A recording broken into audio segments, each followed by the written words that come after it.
Okay students, இப்போ நம்ம இந்த கிளாஸ் ஸ்டார்ட் பண்ணுவோம்.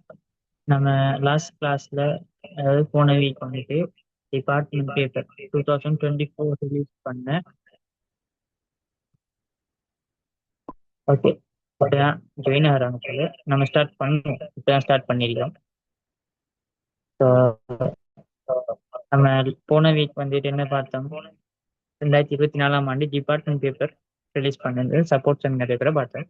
இன்னைக்கு இந்த வருஷம் கொழும்பு ஜோனால ரிலீஸ் பண்ண பேப்பரை டிஸ்கஸ் பண்ணுவோம். ஓகே, நம்ம ஸ்டார்ட் பண்ணுவோம்.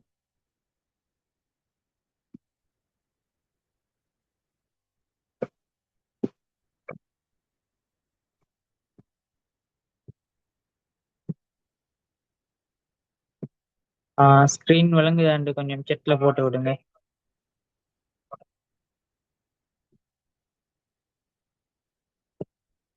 சம்ஹா நீங்க பேப்பர் செஞ்சிருந்தீங்க, நல்லா செஞ்சிருக்கீங்க.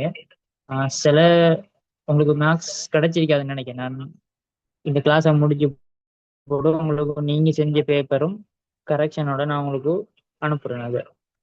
அதுல கேள்வியில ஒரு 2-3 கேள்வியில போல இருக்கு. நம்ம அதை டிஸ்கஸ் பண்ணுவோம் என்னண்டு. அதுக்கேற்ற மாதிரி ஸ்கீமே மாத்தி போறேன். உங்களுக்கு நல்ல மார்க்ஸ் தான் வந்துருக்கு. நல்ல மார்க்ஸ் தான் வந்துருக்கு. நான் பேசுறது எக்கோ கேக்குதா? செட்ல போடுங்க.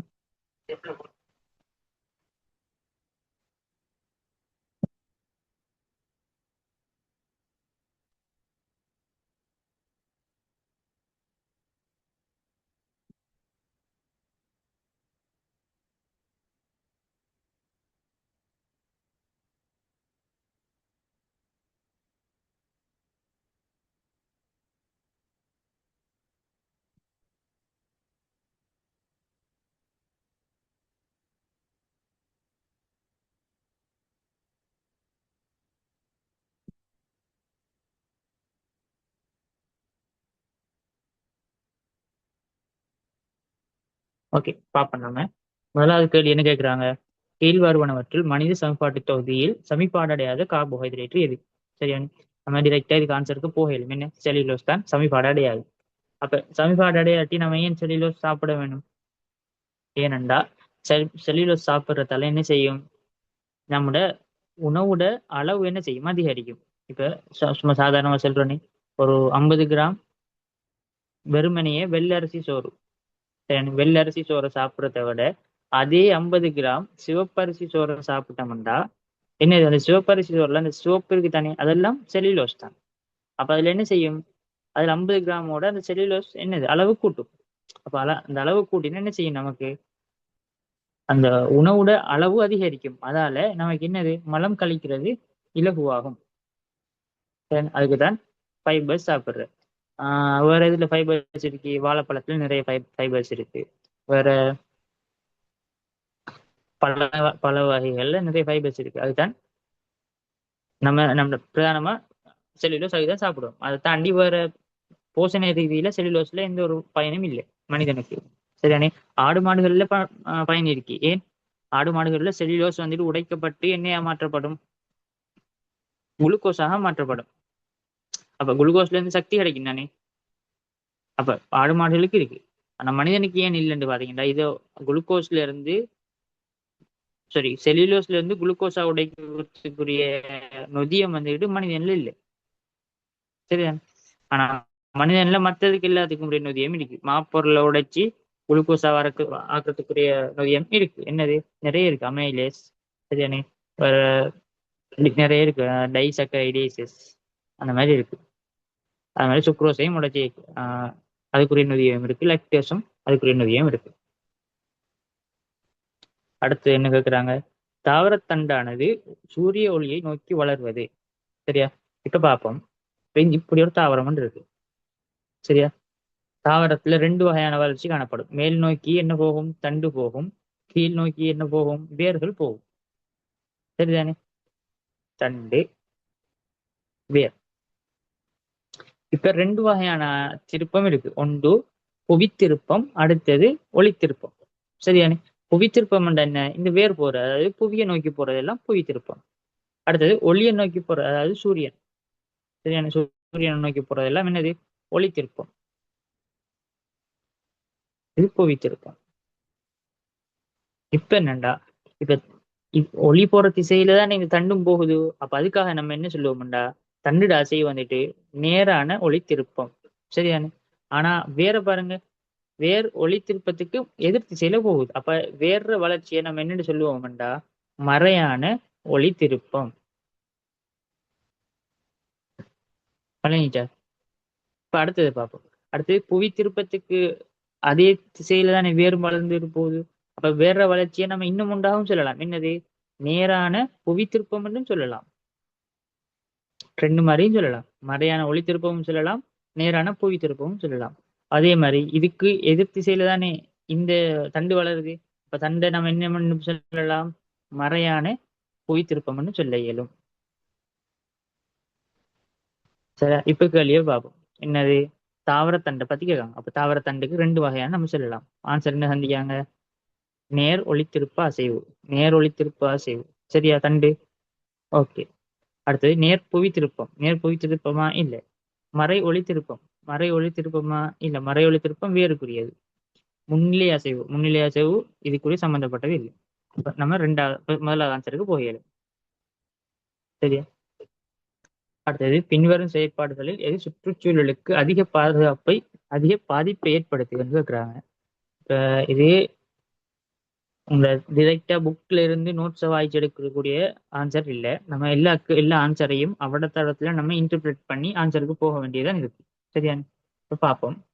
இப்ப காடழிப்புங்கிறது ஓகே, பாதிப்பை ஏற்படுத்தக்கூடியது. சரி.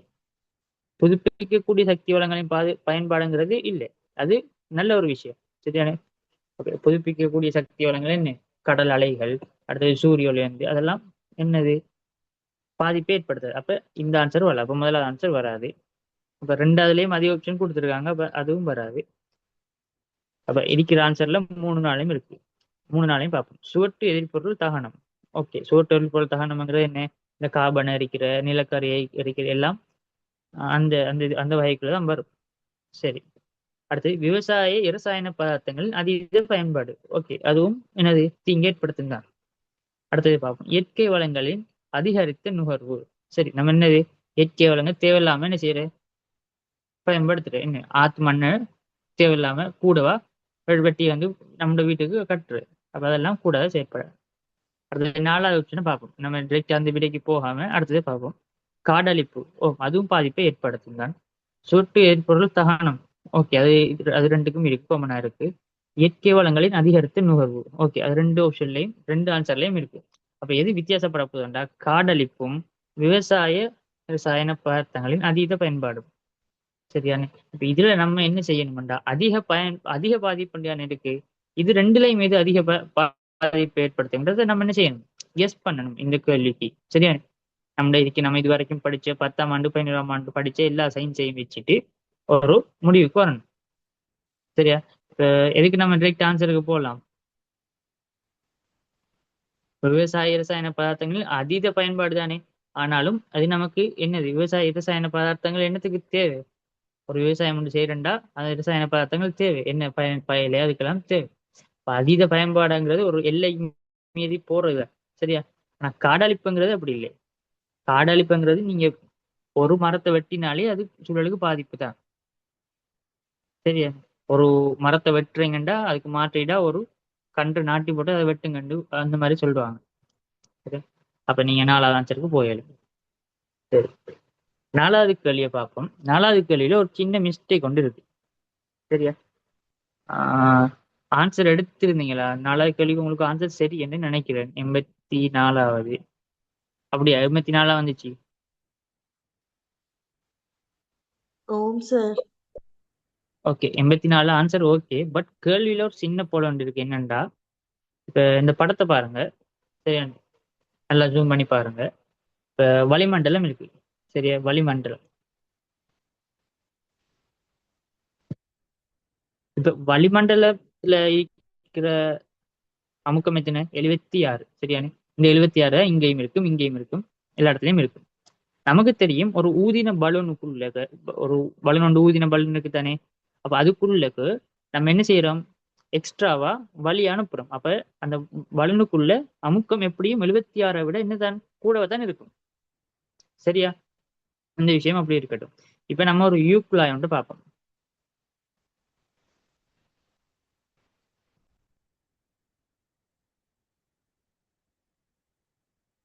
சரிதானே? ஏன்டா இப்ப நான் நீ இவ்வளவு டீப்பா சொல்ல போறேன்டா, இப்ப இதே கேள்வியும் உங்களுக்கு ஃபைனலுக்கு வராது. ஆனா இந்த கன்செப்ட்ல ஒரு கேள்வியாவது உங்களுக்கு வரும். சரியானே? இப்ப இந்த கன்செப்ட் உங்களுக்கு கிளியரா விளங்கிருக்கேன். இப்ப பாருங்க, இப்ப ஒரு ஒரு புயத்துக்குள்ள நீங்க என்ன செய்றீங்க, நீரை ஊத்தினீங்கடா இந்த கிடைமட்டம் சமனா இருக்கிற மாதிரி தான் யூக்குழாயில நீர் வந்துகிட்டு நிரம்பும். சரிதானே? இப்ப நீங்க என்ன செய்ய போறீங்கடா, ஒரு பலூனை, சரி ஒரு பலூன் தேவையில்லை, ஒரு பலூன் இருக்கட்டும், நீங்க வாயை வச்சு என்ன செய்ய போறீங்க, இந்த இந்த இதுல வாயை வச்சு என்ன செய்ய போறீங்க, ஊத போறீங்க. சரியா? ஊதுறண்டால என்ன என்ன அர்த்தம் அதுக்கு, வழியை இங்க அனுப்புறீங்க. வழியை இங்க அனுப்பினீங்கன்னா இங்க என்ன கூடும், அமுக்கம் வந்து இந்த இடத்துல கூடும். சரியா? அமுக்கத்தை கூட்டினீங்கடா, இப்ப நீங்க வாயை வச்சு இஞ்சால ஊதி அமுக்கத்தை கூட்டினீங்கன்னா என்ன நடக்கும் உங்களுக்கு சாதாரணமா தெரியும். என்ன நடக்கும், இந்த நீர்மட்டம் கீழே வரும், இந்த நீர்மட்டம் மேல போகும். சரியா? இப்ப இதுதான் புதிய நீர்மட்டமா இருக்கும். இப்படி ஒரு சந்தர்ப்பம் தானே இதுவும். இங்க வாயை வச்சு ஊதுறதுக்கு பதிலா வாயை வச்சு ஊதின பலூனை இதுல கனெக்ட் பண்றாங்க. அப்ப இங்க என்ன செய்யும், இங்க அமுக்கம் கூடினா இங்க வழியா இந்த நீர் மட்டம் என்ன செய்யும், இந்த புயத்துல கீழே போகும், இந்த புயத்துல மேல வரும். சரிதானே? ஒருவேளை நீங்க அப்படி இல்லாம இப்படி செஞ்சீங்கடா, இந்த மாதிரி யூக்குழாய் இருக்கு. சரியானே? வாயை வச்சு ஊதாம நீங்க என்ன செய்ய போறீங்க, வாயை வச்சு உறிஞ்ச போறீங்க. வழியை எடுத்துட்டீங்க, இந்த இந்த புயத்துல இருக்கிற வழியை எடுக்கீங்க. எடுத்தீங்கன்னா என்ன செய்யும், அமுக்கம் குறையும். அமுக்கம் குறைஞ்சு என்ன செய்யும், ஸ்ட்ரோலை வச்சு வாயை வச்சு உறிஞ்சின மாதிரி என்ன நடக்கும், இந்த நீர் மட்டம் மேல ஒழும்பும். இந்த நீர்மட்டம் மேல ஒழுங்கும். இந்த நீர்மட்டம் மேல ஒழும்பிச்சுட்டா இந்த நீர்ல இங்கே வர இந்த நீர் என்ன செய்யும், குறையும். சரிதானே? அந்த ஒரு படத்தை தான் இங்க தந்திருக்காங்க. ஆனா அந்த அந்த சந்தர்ப்பமா இது இல்ல, வாயை வச்சு உறிஞ்சிற சந்தர்ப்பம் இல்ல, இங்க வாயை வச்சு ஊதுற மாதிரி ஒரு சந்தர்ப்பம், அதான் பலூன். சரியா? அப்ப நம்ம இந்த படத்தை திரும்ப ஒரு தரம் சரியா கேள்விப்பட்டு கேள்வியே செய்வோம்.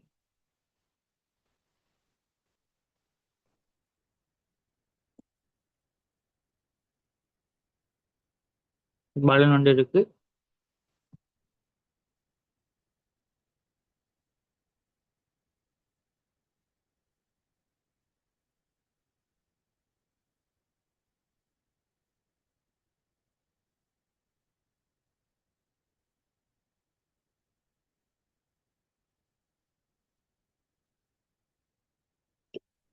இப்ப இந்த இப்ப ஆரம்பத்துல இருந்த நீர் மட்டத்தை நான் சும்மா கீறி காட்டுறேன், அப்ப லேசா இருக்கும் உங்களுக்கு. பலூனை கனெக்ட் பண்ணதுக்கு அப்புறம் என்ன செய்யும், இது கொஞ்சம் கீழே போகும், இது மேல வரும். சரியா? இப்ப கிடை ஆக நிலமட்டத்திலிருந்து உயர்த்து தரேன். சரியா? நிலமட்டத்திலிருந்து இந்த உயரம் வந்துகிட்டு 12, இந்த உயரம் வந்துகிட்டு 20 சென்டிமீட்டர். அப்ப திரவ மட்டங்கள்ற வித்தியாசம் எத்தனையா இருக்க போகுது, 8 சென்டிமீட்டர். சரிதானே? இப்ப நம்ம கேள்வியை செஞ்சுட்டு போவோம். இப்ப நமக்கு தெரியும் வளிமண்டல அமுக்கம். வளிமண்டல அமுக்கம் எத்தனை, 76 சென்டிமீட்டர் ஹெச்ஜி. இங்க ஒரு எக்ஸ்ட்ரா ஒரு விஷயம் மட்டும் தந்திருக்காங்க, ஹெச்ஜியில அடர்த்தி தந்திருக்காங்க.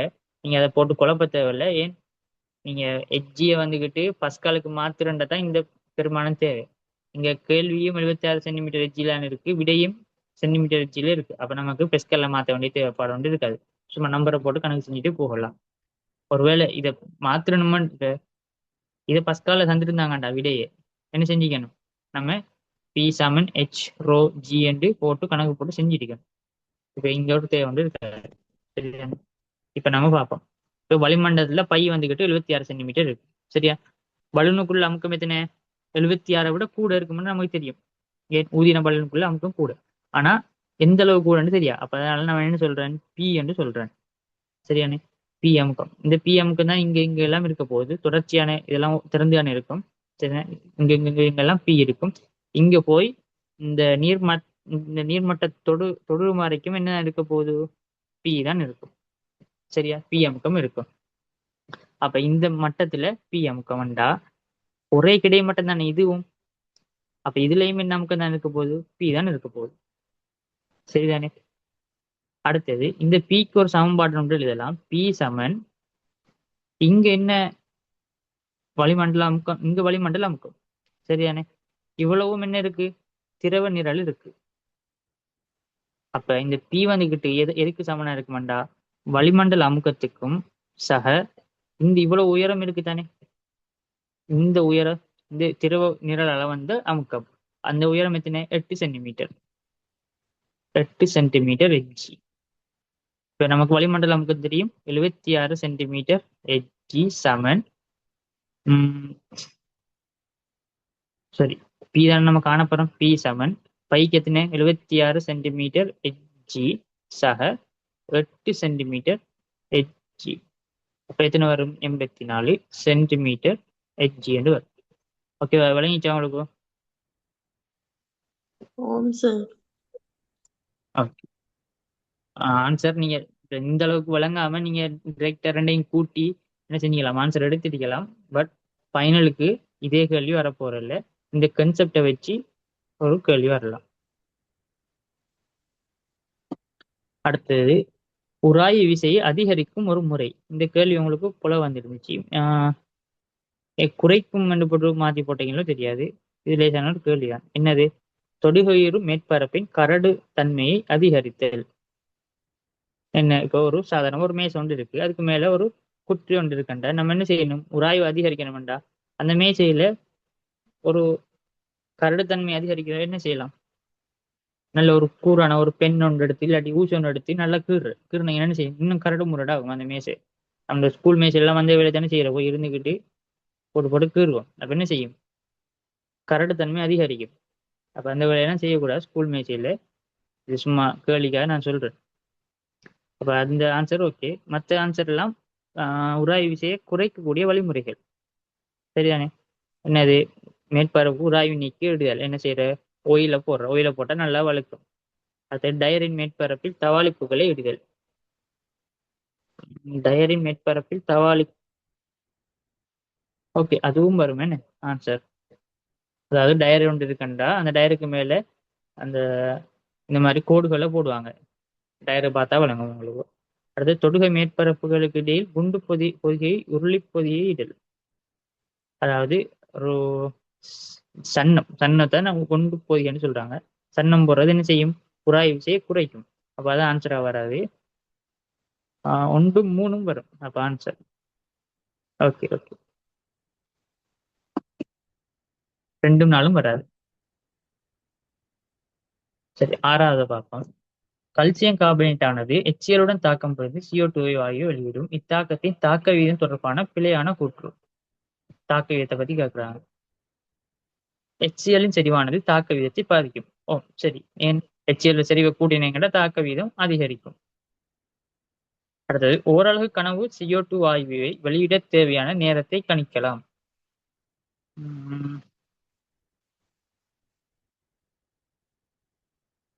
ஓகே, அதானே தாக்க வீதத்துக்குரிய டெபினிஷனு. ஒரு தாக்கம் நடக்கும்போது ஒரு ஒரு ஒரு ஓரளவு நேரத்துல எவ்வளவு வாயு வருதோ அதை நம்ம தாக்க வீதம்னு சொல்லுவோம். ஃபாஸ்டா நடந்தா அது கொஞ்சம் நேரம் எடுக்கும், ஸ்லோவா நடந்தா நிறைய நேரம் எடுக்கும். சரியானே? அடுத்தது ஓரளவு நேரத்தில் வெளியும் CO2 வாயுவை அளவிடலாம். இங்க CO2 வாயு வெளியிட தேவையான நேரத்தை கணிக்கலாம், வாயுவை அளவிடலாம். ஓகே, ரெண்டு மாதிரியும் நம்ம என்ன செய்யலாம்? அளக்கலாம் தானே.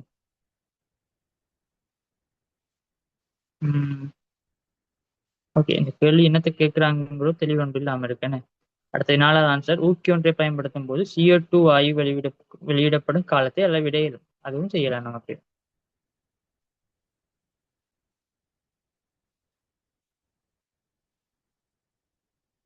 ஓகே, இந்த கேள்வி இருக்கட்டும்.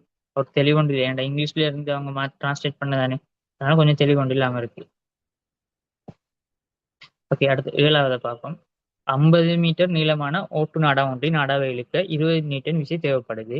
ஓட்டு நாடாவை இழுக்க முழுமையாக விதிக்கும் போது செய்யப்பட்ட வேலை என்று கேட்காங்க. பெருசா ஒன்றுமே இல்லை. வேலை சரி, வேலை சமன் விசை தர கட்டாயம் என்ன போடணும்? விசையின் திசையில் அசைந்த தூரம். விசையின் திசையில் அசைந்த தூரம். சரிதானே? அப்ப நீங்க இங்க இருந்து விசையை கொடுப்பீங்க, எது அசையும்? இவ்வளவும் இந்த நூல் வந்துட்டு இந்த திசையில் அசையும். அப்ப நமக்கு ரெண்டு முறை திசைங்கிறதால இங்க ஒரு பிரச்சனை இல்லை. டிரெக்டா என்ன செய்யலாம்? சாம்பாடை போட்டு நம்பரை போட்டு பெருக்கலாம். 1002 இப்ப 1002 வரும். சரியா? அடுத்தது, மாணவன் ஒருவன் இலையொன்றின் குறுக்குவெட்டை நுணுக்குக்காட்டியின் கீழ் அவதானித்த போது ஒப்பீட்டளவில் மெல்லிய களச்சுவர்களை கொண்ட தளர்வாக பிணைக்கப்பட்ட பல களங்களை அவர் கண்டறிந்தார். அந்த களங்களில் நிறைய பச்சை இருமணிகளும் இருந்தன. இது எவ்வகையான களமாகும்? சரியான? இலை. இலை என்ற குறுக்கு மட்டும் பார்க்கலாம். சாதாரணமா இலை என்ற என்ன காணப்படும்? நிறைய பச்சை இருமணி காணப்படத்தான் வேண்டும். சரியா? இப்ப நமக்கு புடைக்கல விலையம், கால் இலையம், வள்ளுரு கள விலையம் எங்கெங்க இருக்கு என்று நம்ம தெரிஞ்சு கொள்ளணும். புடைக்கல விலையம் பெரும்பாலும் எங்க இருக்கும்? இலைகள்ல காணப்படும். அடுத்தது பழங்கள்ல காணப்படும். அடுத்தது எங்க இந்த சேமிக்கிற தண்டுகள் அதுகள்ல காணப்படும். சாதாரணமா நீங்க எப்படி செய்யலாம்டா, அந்த அந்த ஒரு தாவரத்துல பகுதி எல்லாம் எங்கெங்க இருக்கோ அங்கெல்லாம் புடைக்கல விலையம் காணப்படும். சரி, ஒரு எங்கெங்க சேமிப்பு வரணும் அந்த இடங்கள்ல புடைக்கல விலையம் காணப்படும். சரியா? காலிலேயம்ங்கிறது என்னது? அது நீரை கடத்துற இலையம், நீரை கடத்தும். அதோட சேர்த்து ஒரு முக்கியமான தொழில்தான் என்னது? வலிமையை வழங்குறது. ஒரு நல்ல பெரிய ஒரு மரத்துக்கு வலிமையை வழங்குறது கால் இலையம் தான். வள்ளுரு கள விலையம் அதுவும் வலிமையை வழங்கும். ஆனா என்னது? சின்ன சின்ன களங்களாக காணப்படும். இந்த மாதிரி வள்ளுரு கள விலையம் காணப்படும். ஒட்டுக்கள விலையம் அதுவும் வலிமையை வழங்கும். பட் அந்த அளவுக்கு இந்த வள்ளுரு கலையம் அளவுக்கு ஒட்டுக்கள விலையம் வலிமையை வழங்காது.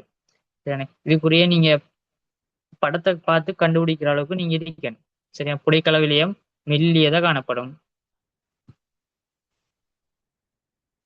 இந்த மாதிரி தளர்வாக பிணைக்கப்பட்டு காணப்படும். வள்ளுரு கள விலையம் என்ன செஞ்சிருக்கும்? இந்த மாதிரி கொஞ்சம் காணப்படும். ஆனா ஓரங்கள்ல என்ன செஞ்சு காணப்படும்? தடித்து காணப்படும். சரிதானே? அந்த பாயிண்ட் எல்லாம் நீங்க என்ன வச்சுக்கொள்ளணும். இதுக்கு ஆன்சர் புடைக்கல விலையம். அடுத்தது, மைய நரம்பு தொகுதியில் இருந்து விளைவு காட்டி கணத்தாக்கம் கடத்தும் நரம்பு களம் யாது? சரி, மைய நரம்பு தொகுதி. மைய நரம்பு தொகுதி என்னது? மூளையும் அதோட சேர்த்து முன்னாலும். சரியா? இது மூளை, இது முன்னாள். அதுதான் மைய நரம்பு தொகுதி. மைய நரம்பு தொகுதியில இருந்து விளைவு காட்டிக்கு கணத்தாக்கம். இப்ப இங்க இருந்து எதுக்கு சிக்னல் போகணும்? நம்மட விளைவு காட்டி களங்கள். உதாரணத்துக்கு என்ன? கையில இருக்கிற ஒரு தசை, அதுக்கு போகணும். அப்ப கையில இருக்கிற தசை என்ன, இப்ப என்ன இன்ஃபர்மேஷன் போகணும் அதுக்கு? இப்போ ஒரு சுடுவது, இப்ப ஒரு அயன் பாக்ஸ் ஒன்று சுட்டிச்செண்டா அந்த அயன் பாக்ஸ்ல இருந்து முதலாவது மைய நரம்பு தொகுதிக்கு இன்ஃபர்மேஷன் போகணும். ஓகே, இது சுடுது. அப்ப முதலாவது ஒரு விளைவு காட்டி மாதிரி. அடுத்தது என்னது? அத உணர்றதுக்கு ஒரு உணரி ஒன்று காணப்படணும். சரிதானே? அதுதான் என்ன? நம்ம தோல் என்ன செய்யும்? உணர்ந்து எதுக்கு சிக்னல் அனுப்பும்? மைய நரம்பு தொகுதி சிக்னல் அனுப்பும். திரும்ப மைய நரம்பு தொகுதி நம்ம தசைக்கு சிக்னல் அனுப்பும். என்னண்டு? ஓகே, அது சுடுவது, நீ கையை விடு அப்படின்னு சிக்னல் அனுப்பும். அப்ப இது என்ன? தசை. இப்ப நான் உதாரணத்துக்கு தான் என்னது தோலும் தசையும்னு சொன்னேன். சரி, இது உணரி என்ற, இது விளைவு காட்டி. சரியானே? அப்ப உணரிக்கு நிறைய இருக்கு. என்னது? நம்ம தோல் இருக்கு, நிறைய இருக்கு. நம்ம கண், அடுத்தது காது, இதெல்லாம் என்னது? உணரிகள். உணர்ந்து கொள்ளும் அது. சரியான? அதே மாதிரி விளைவு காட்டி களங்கள் என்னென்ன காணப்படுது? தசை காணப்படுது. அடுத்தது இப்ப நல்ல நினைவு வச்சுக்கலாம், தசையோட சேர்த்து இன்னும் ஒன்று இருக்கு, கிளான்ஸ், அதாவது சுரப்பிகள். சரியா? இப்ப ஒரு மாம்பழத்தை நீங்க கண்டீங்கன்னா என்ன செய்யும்? வாயால எச்சு ஊறும். சரிதானே? அப்ப அது ஒரு விளைவு காட்டி. என்ன? அதை எது உணருது? நம்ம கண் பார்க்கும். சரியானே. மூக்கு என்ன செய்யும்? நுகரும். சரியானே. அது மாதிரி ஓகே, அந்த மாதிரி உணர்வு காணப்பட என்ன செய்யும்? சுரப்பிகள் சுரக்கும். வாயில சுரப்பிகள் சுரக்கும். அப்ப அது ஒரு விளைவு காட்டி, தசை ஒரு விளைவு காட்டி. சரிதானே. சோ அதான் கேக்குறாங்க, என்னது விளைவு காட்டிக்கு கணத்தா. ஓகே, இப்ப இந்த விஷயம் ஓகே. இப்ப இந்த ரெண்டு நரம்பு இருக்கு தானே, இங்க இருந்து இன்ஃபர்மேஷனை கொண்டு போறாளுண்டு, இங்க இருந்து இன்ஃபர்மேஷனை வெளியே எடுத்துக்கு வராளுண்டு. மைய நரம்பு தொகையில இருந்து வெளியே எடுத்துக்கு வரணும், அடுத்த உள்ளுக்கு கொண்டு போறாரு. அப்ப உள்ளுக்கு கொண்டு போறாளாரு? புலன் இயக்க நரம்பு. ஏன் புலனில் இருந்து தானே மைய இன்ஃபர்மேஷனை கொண்டு போறது. இவர் புலன் இயக்க நரம்பு. இங்க இருந்து வெளியே கொண்டு வராளாரு? சரி, இது புலன் நரம்பு. அடுத்து வெளியே கொண்டு வரால் இயக்க நரம்பு. சரியானே. இது ரெண்டுக்கும் இடையில என்ன செய்யும்டா, ஒரு இங்க இதுக்கும் இடையில ஒரு கனெக்ஷன் ஒன்று இருக்கும். அதான் என்னன்னு சொல்லுவோம்? இடைத்தூது நரம்பு. சரியா. இப்ப நான் ரெண்டு பாயிண்ட் ஒன்று சொல்லித்தரேன் உங்களுக்கு. இப்ப இது மைய நரம்பு தொகுதி தானே. மைய நரம்பு தொகுதியில ரெண்டு பாட்டு இருக்கு. ஒன்று மூளை, அடுத்தது முன்னாள். சரியா. நீங்க மூளை எடுத்தாலும் முன்னாள் எடுத்தாலும் ரெண்டு ஜூம் பண்ணி பாருங்க. சரியானே. நல்லா மூளை எடுத்து மைக்ரோஸ்கோப்ல வச்சு ஜூம் பண்ணி பாத்தீங்கன்னா அதோட கட்டமைப்பு அழகு என்னன்னு பாத்தீங்கன்னா என்னது? நரம்பு களம். சரிதானே. நீங்க மூளை எடுத்து ஜூம் பண்ணி பார்த்தாலும் அங்க சின்ன ஒரு கட்டமைப்பு அழகா என்ன காணப்படும்? நரம்பு களங்கள் தான் திரும்ப திரும்ப காணப்படும். அதே மாதிரி முன்னால எடுத்து வெட்டி ஜூம் பண்ணி பார்த்தாலும் நரம்பு களங்கள் தான் என்ன காணப்பட போகுது? கட்டமைப்பு அழகா காணப்படும். ஆனா தொழிற்பாட்டு அழகண்டு நம்ம கதைக்கும் போது, தொழிற்பாட்டு அழகண்டு கதைச்சோம்டா, தொழிற்பாட்டு அழகு என்னது? நரம்பு தொகுதியில தொழிற்பாட்டு அழகு நம்ம என்ன சொல்லுவோம்? தெரிவினை. தெரிப்பு வில். ஏன் தெரிப்பு வில்லைன்னு சொல்றோம்? இதைத்தான் நம்ம வந்து தெரிப்பு வில்லைன்னு சொல்றோம். இங்க உணரியில இருந்து போய் இங்க இருந்து இதுல வந்து தசையில முடியுது. சரியானே. இது ஒரு ஒரு இந்த மாதிரி ஒரு செட்டப்ல இருக்கு. அதால தெரிப்பு வில்லைன்னு நம்ம சொல்லுவோம். அப்ப இந்த ரெண்டு பாயிண்ட்டும் முக்கியமா. அப்ப நரம்பு தொகுதிய கட்டமைப்பு அழகு நரம்பு களம், நரம்பு தொகுதிய தொழிற்பாட்டு அழகு தெரிப்பு வில். எந்த கேள்வி கேட்கறாங்களோ அதுக்கேற்ற மாதிரி விடையை கொடுக்கணும் நீங்க. சரியா. ஓகே. அடுத்தது, மனித உடலில் காணப்படும் கல்சியம் கனிவுப்பின் தொழிலாவது என்னது? இது டிரெக்டா ஒரு தியரிக்குரிய பார்ட் தான். ஒரு ஓகே, விட்டமின் பி உறிஞ்சலும் முக்கியமானது. சரியா. விட்டமின் பி எங்க அகத்துறிஞ்சப்படும்? நான் சாதாரணமா நம்ம சாப்பிடுற சாப்பாடெல்லாம் எங்க அகத்துறிஞ்சப்படுற?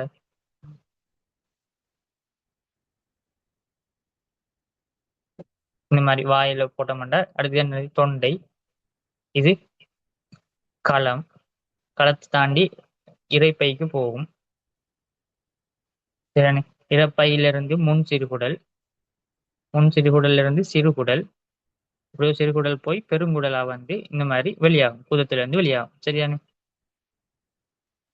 இப்ப அநேகமான அகத்துறிஞ்சல் எங்க நடைபெறும்? குடல்ல, சிறுகுடல்ல தான் அகத்துறிஞ்சல் பெரும்பான்மை நடைபெறும். சரியானே. இரைப்பையில நடைபெறுமா? ஓ, சம்டைம்ஸ் நீர், அடுத்தது விட்டமின்ஸ் போன்ற சின்ன சின்ன கூறுகள் அகத்துறிஞ்சப்படலாம். மெயினா அகத்துறிஞ்சப்படுறது சிறுகுடல்ல. சரியானே. இப்ப சிறுகுடல்ல நீங்க என்ன செய்ய போறீங்க? இப்ப வாய்க்குள்ள என்ன செய்ய போறீங்க? ஒரு விட்டமின் பி இருக்கிற ஒரு சாப்பாட்டை சாப்பிடுறீங்க. சரியா.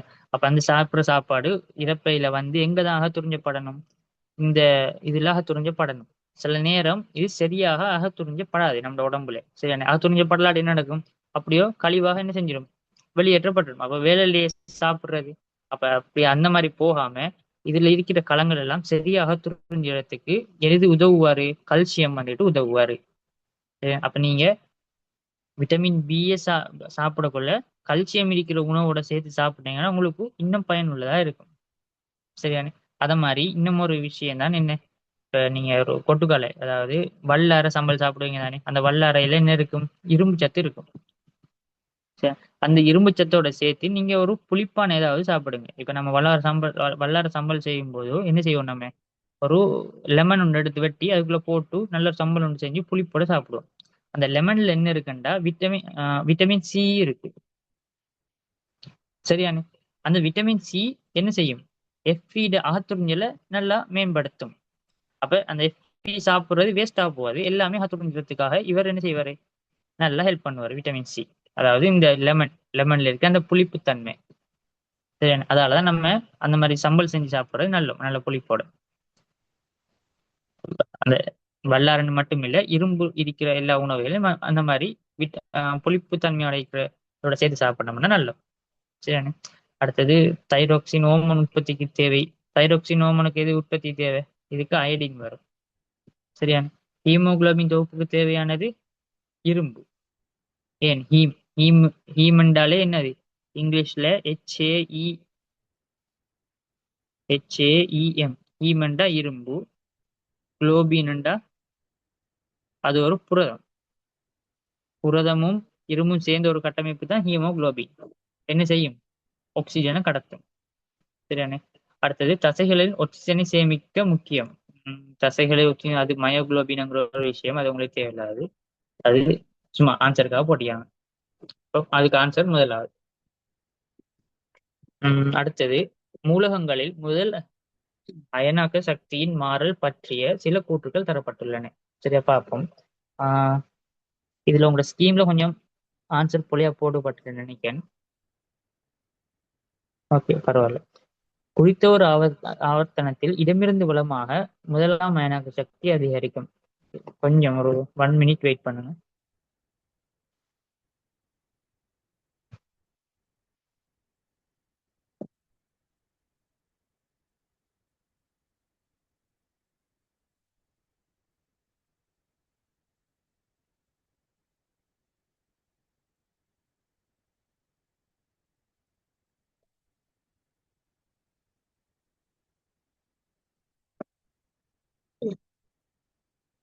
ஓகே, எனது குறித்த ஒரு ஆவர்த்தனத்தில் இடமிருந்து வலமாக முதலாம் அயனாக்க சக்தி அதிகரிக்கும். சரி, அப்ப நம்ம என்ன செய்யணும்? முதலாவது குறித்த ஒரு ஆவர்த்தனத்தில் இருக்கிற ஒரு ஒரு ஆவர்த்தனத்தை உதாரணத்துக்கு எடுப்போம். நமக்கு சும்மா ஆவர்த்தனம் பண்ணி போட்டு யோசிச்சுட்டு இருந்தோம்னா ஆன்சருக்கு போயிடலாம். ஒரு ஆவர்த்தனத்தை கட் பண்ணி எடுப்போம். என்ன ஆவர்த்தனம்? Lithium, beryllium, boron, carbon, nitrogen, oxygen, fluorine. இதெல்லாம் படமாக்கிறதுக்குரிய உங்களுக்கு ஏதாவது ஒரு ட்ரிக்ஸ் ஒன்று சொல்லி தந்துருப்பாங்க சார் மாதிரி. தெரிஞ்சிருக்கணும். இப்ப லாஸ்ட் டைம் தானே இதுக்காக நான் ஒரு மாதிரி படமாக்கி வச்சிருப்பேன். உங்களுக்கு தியரி சொல்லும் போது அதை சொல்லி தரலாம். இப்ப கடைசி டைம்ல அதை சொல்லி தந்தா என்ன செய்யும்? உங்களுக்கு இருக்கிறது மறந்து போயிடும். சரி, அப்ப நான் சொல்லி தரல. நீங்க வளமை என்னத்தை பாடமாக்கிங்களோ அதே வச்சு என்ன செய்யுங்க? பாடம் பார்க்குங்க. ஹைட்ரஜன், ஹீலியம், நானும் மக்கு அல்ல சின்ன பொண்ணு சொன்னா கேளு, ஆறு கண்ட கேளு. ஓகே, ஒரு ஒரு ஒரு ஆவர்த்தனத்தை எடுப்புமே. இப்ப இதுல என்னது பாருங்க. இப்ப நான் ஒரு இலத்திரன் நிலையமைப்பு கேடுறேன். லித்தியத்துக்கு ஒரு எத்தனை? 3 அணியன் 3. இப்போ கருவுல 3 புரோட்டான் காணப்படும். அதே மாதிரி வெளியே 2 ஒன்றும் காணப்படும். சரியா? இப்ப பெர்லியத்தை பார்ப்போம். பெர்லியத்துக்கு 2 வெளியில என்ன காணப்படும்? 2 இலத்திரன். இப்ப இங்க 3 ஆக வெளியே என்னது? ஒரு இலத்திரன். இங்க 2. அப்ப என்ன செய்யும்? கவர்ச்சி கூடும். இங்க பிளஸ் இங்க மைனஸ் தானே. இங்க பிளஸ் இங்க மைனஸ். அப்ப வெளியில என்ன செய்ய போகுது? கூடுமங்கிறதால என்ன செய்யணும்? போக போக இது ஒரு ஒரு இலத்திரனை கழற்றத்துக்கு தேவையான சக்தி அதிகரிக்கும். சரிதானே? அப்ப முதல்ல என்ன சொல்றாங்க? ஆவர்த்தனம் இடமிருந்து வலமாக முதலாம் அயனாக சக்தி அதிகரிக்கும். அது கூட்டு சரி. கூட்டம் 8 மூலகங்கள் அதிகபட்ச அயனாக சக்தியை கொண்டுள்ளன. அதாவது இப்படி கூடி கூடி கூடி கூடி போய் கூட்டம் 8ல ஆக மேக்சிமமா இருக்கும். சரியானே? திரும்ப அடுத்து வரும்போது திரும்ப குறைஞ்சிடும். திரும்ப கூடி கூடி கூடி போய் திரும்ப அடுத்து மேக்சிமமா இருக்கும். சரியா? ஓகே. அடுத்து அயனாக சக்தியானது ஒரு மூலுக்கு ஜூல் எனப்படும் அலகில் அளக்கப்படும். Joule per மூல். ஜூலா இல்ல. ஏனண்டா வளமையாக அதுல என்ன செய்வாங்கண்டா, இது கலற்றத்துக்குரிய ஒரு இலத்திரனுக்கு தான் நம்ம இப்ப கதைக்கிறோம். ஒரு அணுல ஒரு இலத்திரனுக்கு தான் நம்ம என்ன கதைக்கிறோம். ஆனா இப்ப அழகு சொல்லும் போது என்ன சொல்றோம்? இப்ப மூல் தானே கதைப்போம். ஒரு மூல். அப்ப ஒரு அணு இல்லை. எத்தனை அணு? 6.022 தர 10 23. அப்ப எவ்வளவு பெரிய ஒரு அணுவா இருக்கும் அது. அப்ப அவ்வளோத்தையும் கழட்டி எடுக்கிறேன், அதுக்கு பெரிய ஒரு சக்தி தேவை. அதால நம்ம நேரத்துல ஹாய்ப்போம்டா ஜூல்ல கதைக்காம கிலோ ஜூல்ல ஹாய்ப்போம். சரியானே? அப்ப அது இப்படி அழகு என்னது, மூலுக்கு ஜூல் இல்ல, மூலுக்கு கிலோ ஜூல் என்னும் அழகில் அழைக்கப்படும். அப்ப ஏ பி மற்றும் சரி. ஃபோர்த் ஆன்சர் கொடுக்கிறது நமக்கு. 12வது, பொருள் ஒன்றின் ஆறுமுடுகலானது அதன் திணிவுக்கு நேர்மாறு விகித சமனாகும். இதனை குறியீட்டு வடிவில் காட்டும் விடை. ஸோ நமக்கு நார்மலா தெரியும். இதுல என்னது, இதுல பெருசா ஒண்ணும் கேட்கல. F7 MAO எதுவுமே கேட்கல. அவங்க நியூட்டன்ஸ் லோ ஒன்றும் கேட்கல. டிரெக்டா என்ன கேட்காங்க, ஆறுமுடுகலானது அதன் திணிவுக்கு நேர்மாறு விகித சமன். இது எது காட்டுதுன்னு கேட்காங்க. அப்ப ஆறுமுடுகள் சாரி ஆறுமுடுகள் இன்டிரெக்ட்லி ப்ரொபோர்ஷனல் ஒன்றிங்கில் எம். சரி, இதை மாத்தி தந்திருந்தாங்கன்றாலும் சரிதான். எம் ப்ரொபோர்ஷனல் ஒன்றிங்கில் ஏ. ரெண்டு ஆன்சரும் வரலாம். வீடியோ என்ன தந்திருக்காங்க, ஏ இது மட்டும் தான் தந்திருக்காங்க. 14வது ஆன்சருக்கு போயிடலாம் நமக்கு. எஃப் எல்லாம் வரும். இந்த இந்த இது வந்துகிட்டு சரியா F7 M into A. Okay, இந்த இந்த சமன்பாடு சரிதான். சரியா? ஆனா இந்த கேள்வி கேட்டதுக்கு இல்ல, இந்த கேள்வியில எஃப் பத்தியே கேட்கல. அப்ப அதுக்கு நம்ம என்ன செய்ய தேவையில்லை, அது கொடுக்க தேவையில்லை. 13வது, உயர் தடை கொண்ட பதார்த்தம் எதென்று கேட்கிறாங்க. என்னது, செப்பு நல்லா இரும்பு கடத்தும், அப்ப தடை நல்ல குறைவு. இரும்பு நல்லா கரண்ட கடத்தும், அப்ப தடை நல்ல குறைவு. அலுமினியமும் ஓரளவு கடத்தும். சரியானே? இல்ல, அலுமினியம் நல்லா கடத்தும், அப்ப அதால தடை குறைய. நிக்ரோம்ங்கிறது கொஞ்சம் தான் கரண்ட கடத்தும், அப்ப சாரி கரண்ட் கடத்துறது நல்ல குறைவு, அப்ப அதால தடை நல்ல கூட. சரியானே? இப்ப 4வது ஆன்சர். நிக்ரோமோட சேர்த்து இன்னும் ஒன்று சொல்லுவோம், பென்சில் கரி. அது என்ன, கிராஃபைட்னு சொல்லுவோம். கிராஃபைட் நிக்ரோம் நல்ல கொஞ்சம் தான் கரண்ட கடத்தும். சரியானே? அடுத்து 14வது, துப்பாக்கியிலிருந்து சுடப்பட்ட 20 கிராம் திணிவுடைய ரவையானது 10 கிலோகிராம் MS-1 உந்த முடியாது. அதன் இயக்க சக்தி அது. ஓகே, இது வெறுமனே சமன்பாடை வச்சு செய்ய வேண்டிய கேள்வி. சரியா? என்னது, அப்ப நமக்கு உந்தத்துக்குரிய சமன்பாடு தெரியும். P7 திணிவு தர வேகம். திணிவு வேகம் என்ன, 20 கீழ் 1000. ஏன் கிலோகிராமுக்கு மாத்தி தான் நம்ம போடணும். 20 கிராம் தானே, 1000 பிரிச்சா தான் கிலோகிராம் ஆகும். இப்ப 20 கீழ் 1000 கிலோகிராம் தர வேகம் எத்தனை, வேகம் தெரியும் நமக்கு. அப்ப அதை V என்றே போடுறது. சரி, உந்தம் எனக்கு தெரியும் 10 கிலோகிராம் MS-1. சரியா? மீட்டர் பெர் செகண்ட் அல்லது MS-1 ரெண்டு மூன்று தானே. ஸோ இப்போ நான் என்ன செய்யலாம், வியை காணலாம். சரியா? அப்ப விங்கிறது என்ன, இங்க 10 இங்க 20 2. அப்ப 1000 இதை இங்க கொண்டு வந்தேன்டா இது இங்க வரும். அப்ப 1000 கீழ் 2 சமன் 500. அப்ப அந்த கண்ட புல்லட் வேகம் எத்தனை, 500 MS-1 கண்டுட்டோம். அதான் கேள்வி இல்ல, அந்த அந்த புல்லட் இயக்க சக்தியே கேட்காங்க.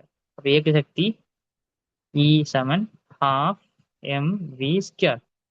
பவுண்டிங் கீழ் 2 தர எம்முக்கு எத்தனை, 20 கீழ் 1000 தர 20 கீழ் 1000. சரி, 20 கீழ் 1000 தர 500 தர வேகம், தர வேகம் 500. இப்போ எத்தனை வரப்போகுது, 10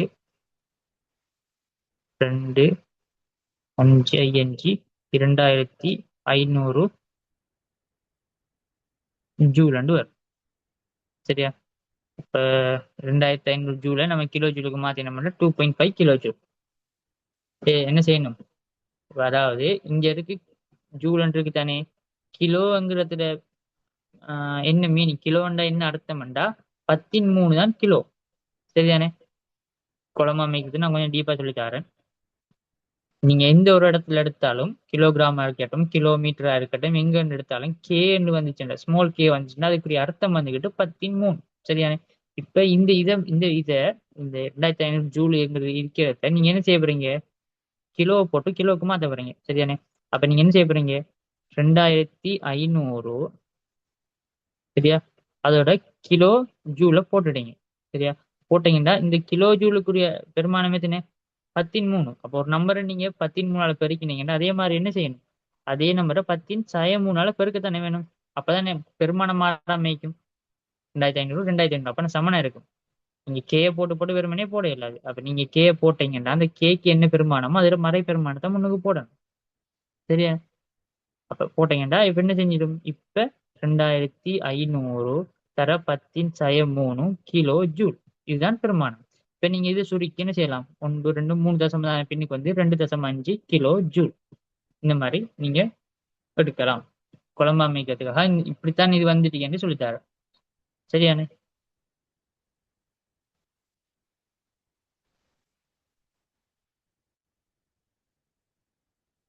அடுத்தது, ஒரு பொருள் பூமியை நோக்கி சுயமாக விழும்போது அதன் மொத்த சக்தி என்ன நடக்கும்னு கேட்காங்க. சரியா? இப்ப நான் உதாரணத்துக்கு சொல்றேன். இது ஒரு பில்டிங். சரியா? இந்த பில்டிங்ல இருந்து ஒரு போல போடுறாரு. ஒரு போல சும்மா போடுறாரு. போட்டா என்ன செய்யும்? அதுக்கு வேகம் கூடி கூடி கூடி கூடி எப்படி வேகம் கூடும்? ஒரு செகண்டுக்கு 10 ms-1ங்கிற மாதிரி கூடும். அப்ப முதலாவது செகண்டுக்கு அதோட வேகம் 10, அடுத்த செகண்ட்ல அதோட வேகம் 20 ms-1, அப்படி கூடி கூடி வந்து என்ன செய்யும்? கீழே அடிக்கும். சரியா? அப்ப நீங்க நினைக்கலாம் என்னது? அப்ப மொத்தத்துல அது இயக்கமே இல்லாம சும்மா இருக்கு. ஆனா என்னது? இவ்வளவு உயரத்துல இருக்காது. சரிதானே? அப்ப உயரத்தால ஒரு வார சக்தி தான் என்ன சக்தி நம்ம சொல்லுவோம்? நிலைப்பண்பு சக்தி, பொட்டன்சியல் எனர்ஜி. அதுக்கு என்ன சமன்பாடு? mgh. சரியா? இப்ப ஆக ஆக உயரத்துல அது இயக்கம் இல்லாம இருக்கலாம். ஆனா அது உயரத்துல இருக்கு. அதால அதுக்கு ஒரு சக்தி ஒன்று இருக்கும். சரியானே? அப்ப அதுதான் நான் இந்த இடத்துல இருக்கிற சக்தியை சொல்றேன், mgh சொல்றேன். சரியா? இதான் மேக்சிமம் உயரம். இப்ப இங்க இருந்து போட்ட உடனே அது கொஞ்சம் கொஞ்சமா இயங்கிட்டு வந்து மேக்சிமம் வேகம் எங்க இருக்கும்? இங்க நிலத்துல அடிக்கிறது கொஞ்சம் அந்த ஒரு செகண்ட் முதல் மேக்சிமம் வேகமா இருக்கும். சரியானே? அப்ப அந்த இடத்துல மேக்சிமம் என்ன இருக்க போகுது? இயக்க சக்தி இருக்கும். சரியா? அப்ப ஆரம்பத்துல நிலைப்பண்பு சக்தி, இறுதியில இயக்க சக்தி. அங்கிருந்து கீழே வரும்போது என்ன செய்யும்? இந்த நிலைப்பண்பு சக்தி கொஞ்சம் கொஞ்சமா இயக்க சக்தியா மாறிக்கிட்டு வரும். சரியானே? ஆனா நீங்க இந்த ஆரம்பத்துல இருக்கிற இந்த சக்தியோ அல்லது இறுதியில இருக்கிற இந்த சக்தியோ நீங்க பெருமானத்தை கழிச்சு பார்த்தீங்கன்னா சமனாக இருக்கும். அது எப்பயுமே மாறாது. அதான் என்ன சொல்லுவாங்க? மொத்த சக்தின்னு சொல்லுவாங்க. சரியானே? அந்த மொத்த சக்தி ஏதாவது ஒரு வடிவத்தில் இருக்கலாம். நிலைப்பண்பு சக்தியாகவும் இருக்கலாம், இயக்க சக்தியாகவும் இருக்கலாம். அப்ப என்ன செய்யாது? மொத்த சக்தி மாறாது. இப்படி கேட்டிருந்தாங்கடா, இயக்க சக்தி என்று கேட்டிருந்தாங்கடா, என்ன கொடுக்கலாம் நம்ம? இயக்க சக்தி கீழே வர வர என்ன செய்யும்? அதிகரிக்கும். சரியானே? அத மாதிரி என்னது? நிலைப்பண்பு சக்தியை பத்தி கேட்டிருந்தாங்கடா, குறையும். ஏன்? மேல இருந்து கீழே வர உயரம் குறையும். அப்ப என்ன செய்யும்? நிலைப்பண்பு சக்தி குறையும். அடுத்தது, குறித்த காலப்பகுதியில் குறித்த செயற்பாட்டின் போது ஒரு நபர் அல்லது நிறுவனம் ஒன்றினால் வெளியிடப்படும் மொத்த CO2 அளவு எவ்வாறு அழைக்கப்படும்? டிரெக்டர் தியரி என்னது?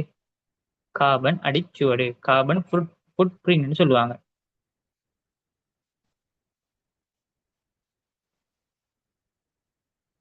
ஏன் கார்பன் ஃபுட் பிரிண்ட்னு சொல்றாங்க? இப்ப ஒரு மனுஷனோட அழிக்காரு. இப்ப இவர் நடந்து போக்கல என்ன செய்யும்? அவரை கால் ஒரு நடந்து இப்ப ஒரு பீச்ல ஒரு ஆள் நடந்து போறாருண்டா அவரை கால் அடிச்சுவடு வரும் தானே? அது மாதிரி ஒரு ஆள் அவர் பாவிக்கிற அவர் வெளியிடப்படுற CO2 என்ன செய்யும்? அவர் அடிச்சுவடு மாதிரி புவியில அப்படியே இருக்கும். அது ஒரு சூடு மாதிரி அழியாம இருக்கும் தான் சொல்றாங்க. அது ஒரு ஒரு கெட்ட விஷயம். அது ஒரு கெட்ட விஷயம். கார்பன் அடிச்சுவடு ஒரு மனிதனுக்கு எவ்வளவுக்கு எவ்வளவு அதிகரிக்குதோ அவ்வளவுக்கு அளவு பாதிப்பு ஏற்படும். சரியா? ஒரு ஸ்டடீஸ்ல சொல்றாங்க என்ன 2022 2023 அந்த மாதிரி காலப்பகுதியில கார்பன் அடிச்சுவடு மேக்சிமம் இருந்த ஒரு ஆள் யாருன்னு பாத்தீங்கன்னா பில் கேட்ஸா. ஏன்? அவருக்கு ஒரு தனி ஏரோப்ளேன். சரியானே? அப்ப நல்ல பணக்காரர் தானே? அப்ப அவருக்கு தனி அவர் இங்க போன ஏரோப்ளேன்ல போயிட்டு வரேன்டா ஒரு சும்மா ஒரு மோட்டார் பைக்கிலுக்கே நம்ம என்ன செய்வோம்? பெட்ரோல் அடிச்சு போவோம். அப்ப ஏரோப்ளேனுக்கு பெட்ரோல்ல பெரிய ஒரு கேஸ் ஒன்று போகும். அப்ப அதுல இருந்து வர கார்பன் என்ன செய்யும்? அது ஒரு சூழலுக்கு பாதிக்கும். அப்ப அந்த மாதிரியான ஆட்களுக்கு, நல்ல பணக்கார ஆட்களுக்கு கார்பன் ஃபுட் பிரிண்ட் என்ன செய்யும்? அதிகம். அப்படி இருக்கக்கூடாது. ஒவ்வொரு மனுஷனுக்கும் கார்பன் ஃபுட் பிரிண்ட் நம்ம என்ன செய்யணும்? குறைக்கத்தான் பார்க்கணும். சரியானே? அது தனி ஒரு மனிதருக்கு மட்டும் இல்லாம ஒரு நிறுவனத்துக்கும் நடக்கலாம். சரியானே?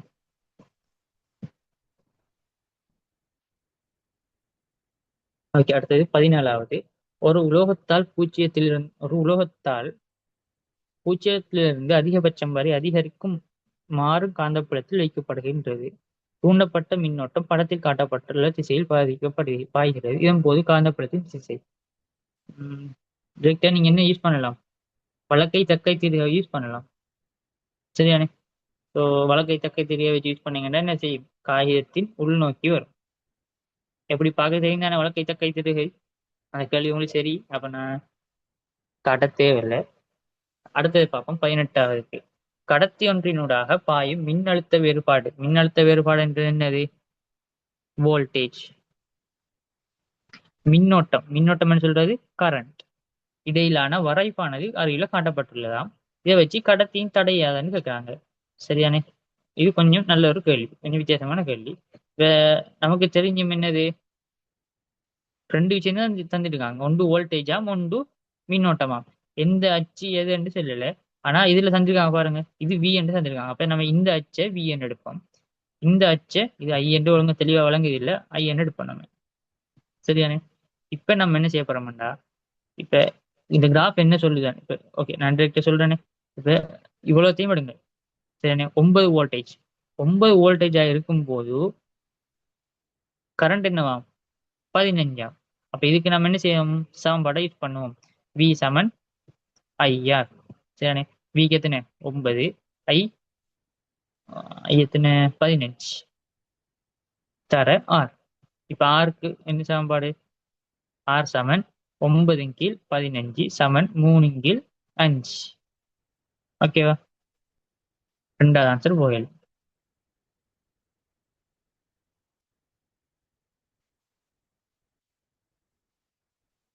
அடுத்தது 19வது. மின்பகுப்பின் போது. சரியா? ஓகே, நான் கொஞ்சம் மின்பகுப்பை கொஞ்சம் லேசா விளங்கப்படுத்திட்டு அதுக்கு பிறகு கேள்வியை பார்ப்போம். நான் மின்பகுப்புன்னு சொல்றேன் என்ன? ஒரு பாத்திரம் ஒன்று இருக்கு. அந்த பாத்திரத்துல ஒரு கரைசல் ஒன்று எடுப்போம். சரியா? 2 எலக்ட்ரோட்ஸை வைப்போம். மேல ஒரு பேட்டரி வச்சு கரண்டை செலுத்துவோம். சரியா? இப்ப நமக்கு தெரியும் கரண்ட் எங்கால டிரெக்ஷன்ல ஓடும்? பாசிட்டிவ்ல இருந்து வெளியாகும். சரியானே? இப்போ பாசிட்டிவ்ல இருந்து கரண்ட் ஓடிச்சேன்டா இலத்திரன் அதுக்கு எதிர் திசையில், அப்ப நெகட்டிவ்ல இருந்து இலத்திரன் ஓடும். இலத்திரன். சரியா? இப்ப ஓகே, இந்த மாதிரி இருக்கட்டும். இப்ப கரைசல் எடுத்தீங்கன்னா கரைசல்ல 2 வகையான ஏற்றமும் காணப்படும். பிளஸ் ஏற்றமும் காணப்படும், மைனஸ் ஏற்றமும் காணப்படும். சரிதானே? இப்ப இந்த எலக்ட்ரோடு இது மைனஸ் தானே, இது மைனஸ். அப்ப இது மைனஸ் இருந்தா இதுவும் என்ன இருக்கும்? மைனஸா இருக்கும். மைனஸ் நோக்கி எது வரும்? பாசிட்டிவ் வரும். ஓகேவா? அத மாதிரி இதை பாருங்க, இது பிளஸ் இது பிளஸ்ஸா இருக்கும். அப்ப பிளஸ் நோக்கி எது வரும்? மைனஸ் வரும். சரியா? இப்ப மைனஸ்ங்கிறது உண்மையில என்ன? அயன்கள், அன்னையன். அன்னையன் தான் நம்ம என்ன சொல்லுவோம்? மைனஸ் சொல்லுவோம். பிளஸ் சொல்றது கட்டாயன். சரியா? அப்ப இந்த கட்டாயன் என்ன செய்யும்? இங்க போய், சரிதானே? இப்ப இங்க இலத்திரன் வருது. சரியா? இங்க இலத்திரன் வந்து இடத்துல நிக்கி இலத்திரன். இங்க பாசிட்டிவ் கட்டாயன் வருது. அப்ப என்ன செய்யும்? அப்ப ஒரு பிளஸோட ஒரு மைனஸ் சேர்ந்து ஒரு தாக்கம் ஒன்று நடக்கும். சரியா? அப்ப இப்ப இங்க இலத்திரன் இருக்கு, அந்த இலத்திரோனையும் சேர்ந்து கொள்ளும்.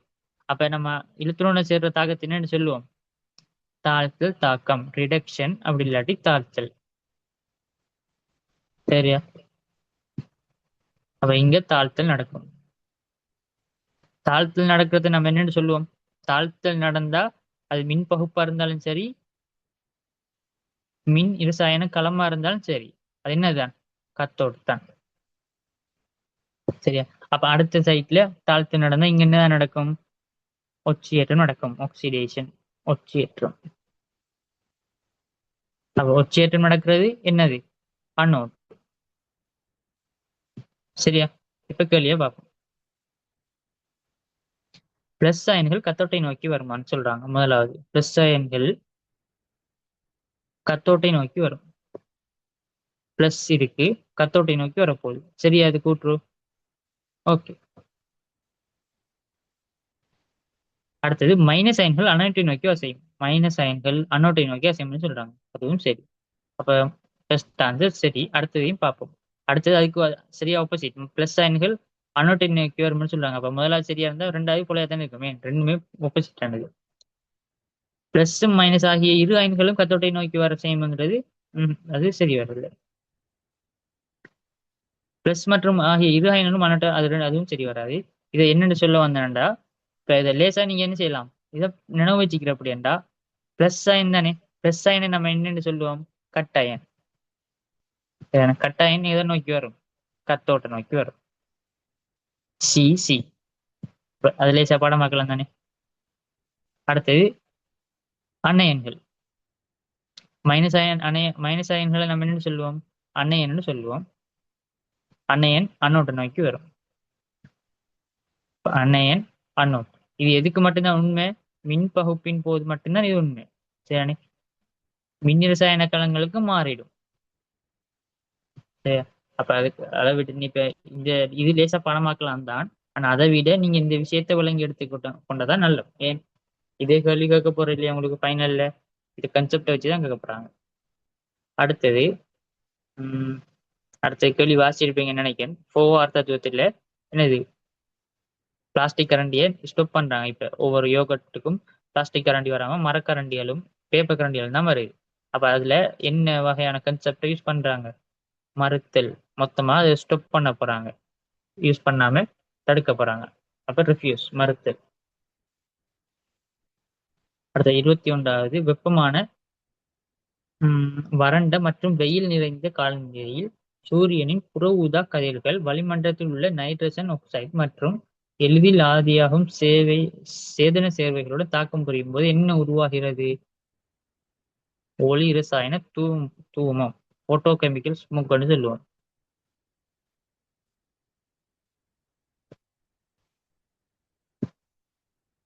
சரியா. டிரெக்டா தீர்வை கேட்காங்க, நீங்க ஆன்சர் போட்டுக்கலாம். அடுத்தது 22வது,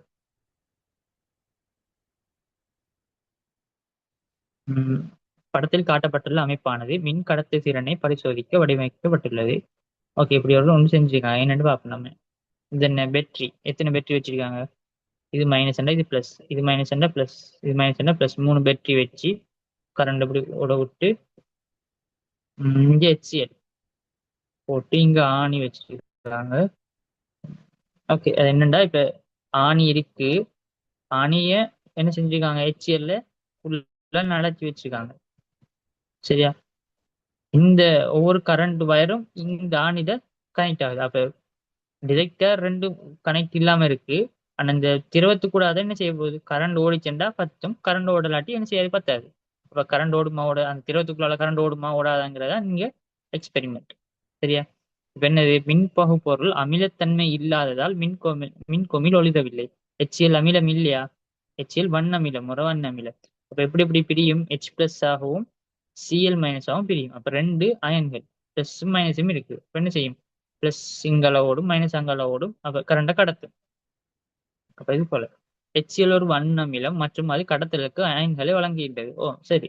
எனவே மின்குமிழ் ஒழுகின்றது. அப்ப அந்த கூட்டு சரி. சுற்று முழுமையடையாததால் மின்குமிழ் ஒளிரவில்லை. சுற்று முழுமை அடையவில்லை தான். ஏன், இந்த வயர் எல்லாம் கனெக்ட் ஆக இல்லை. ஆனா எப்படி கனெக்ட் ஆகுது, அந்த திரவத்தால் HCl கனெக்ட் ஆகுது.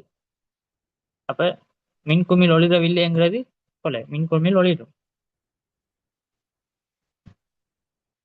மின்குமிழ் ஒளிரவில்லை ஏனெனில் அது மின்பகு பொருளில் தங்கியிருப்பது இல்லை. மின்குமிழ் ஒளிரவில்லைங்கிறதே போல. இதுல ஒரு விஷயம் ஒன்று சொல்றேன் பாருங்க. இப்ப HCl இருக்கு தானே. இப்ப HCl நம்ம சாதாரணமா நீர்ல கரைச்சி போட்டுதான் என்ன செய்வோம், தயாரிப்போம். அப்ப HCl இல்லாம HCl aqueous தானே. அப்ப அப்படி HCl aqueous என்னது, நீர்ல கொஞ்சம் நீருமே இருக்கும், அதுல HCl மூலக்கூறுகள் இருக்கும், அதான் HCl. இப்ப இதுக்கு பதிலா NaCl.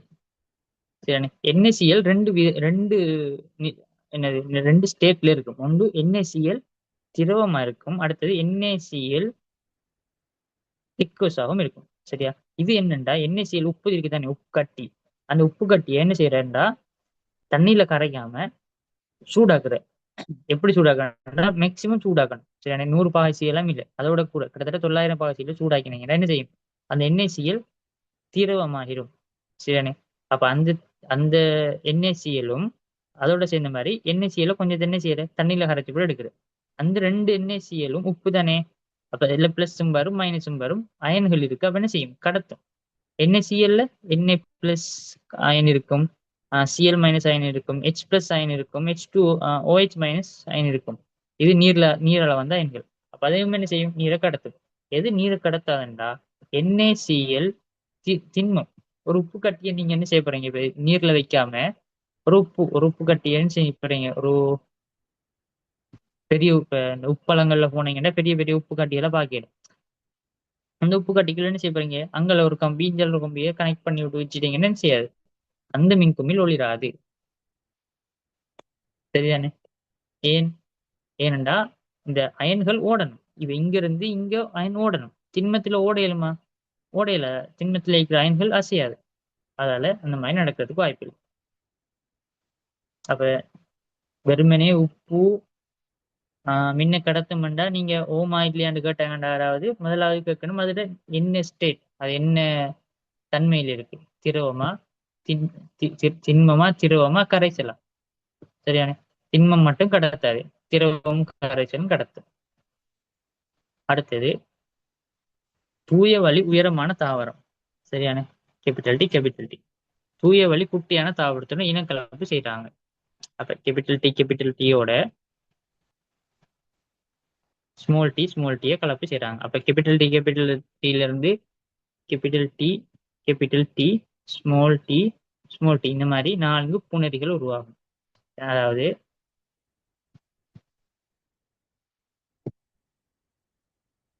இதுல இந்த தாவரத்துல இருந்து இந்த 2 புணரியும், இதுல இருந்து இந்த புணரியும் உருவாகும். சரியா? இப்ப அடுத்து என்ன செய்ய போறாங்க? F2 தலைமுறையின் உயரமான மற்றும் குட்டியான தாவரங்களான விகிதம். அப்ப F2 தானே. அப்ப முதல்ல என்ன செய்ய போறாங்க? முதலாவது இது ரெண்டுக்கும் கலப்பு செய்ய போறாங்க. அப்ப இதுக்குமான ஒரு கலப்பு செஞ்சு, அடுத்தது இதுக்குமான ஒரு கலப்பு, அடுத்தது இதுக்குமான ஒரு கலப்பு, அடுத்தது இதுக்குமான ஒரு கலப்பு. எல்லாத்துக்கும் என்னதான் வரப்போகுது? கேபிட்டல் டி தான். சரியானே. இப்ப இதுல 4 கேபிட்டல் டி. இப்ப இதுதான் என்னன்னு சொல்லுவோம்? முதலாவது தலைமுறை. இப்ப 2வது தலைமுறை ஒன்று எடுக்கணும்னா முதலாவது தலைமுறையில இருந்துதான் 2வது தலைமுறையை நம்ம எடுக்கலாம். ஆனா என்னது? இதுல பாருங்க 4 பேர் இருக்காங்க. அப்ப ஒரு இனங்கலப்பு செய்யறதுக்கு 2 பேர் தான் நமக்கு தேவை. அப்ப நம்ம என்ன செய்வோம்? எல்லாம் ஒரே ஆகல் தானே. Capital T, small T. இப்ப 2 பேரும் நம்ம எடுப்போம். சரியான. அப்ப capital T, small T, capital T, small T. இப்ப இதுல இருந்து 2 பூநதிகள் வரும். கேபிட்டல் டி ஒரு பூநதியா வரும், ஸ்மால் டி ஒரு பூநதியா வரும். கேபிட்டல் டி ஒரு பூநதி, ஸ்மால் டி ஒரு பூநதி. சரியா?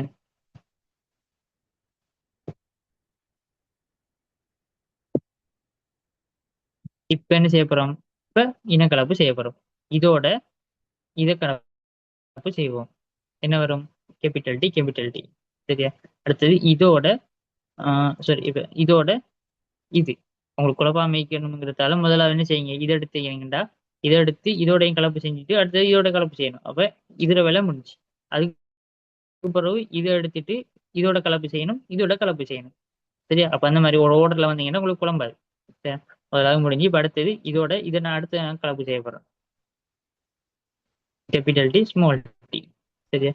அடுத்தது இதுக்கும் என்னது? ஸ்மால் டி கேபிட்டல் டி என்று எழுதலாம். ஆனா ஒரு பாக்குறதுக்கு நல்லா இருக்கிறதுக்காக நான் கேபிட்டல் டி, ஸ்மால் டி எழுதுறேன். சரியா? அடுத்தது இதுக்கும் ஸ்மால் டி. எத்தனை தாவரங்கள் வந்துருக்கு? 3 தாவரங்கள் வந்துருக்கு. சரி, 4 F2 ஜெனரேஷன் வந்திருக்கு. F1 இது F1, இது F2. இப்ப இதுல இது உயரமா காணப்படும்.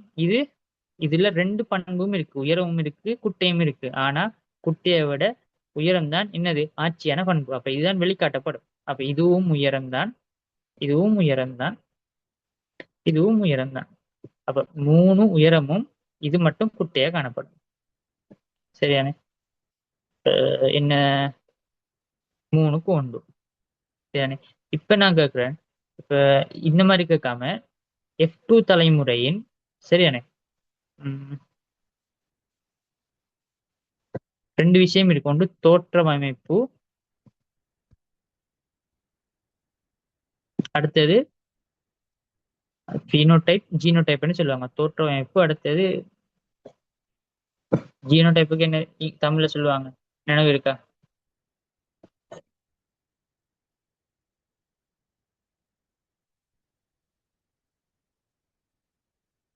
சம்ஹா.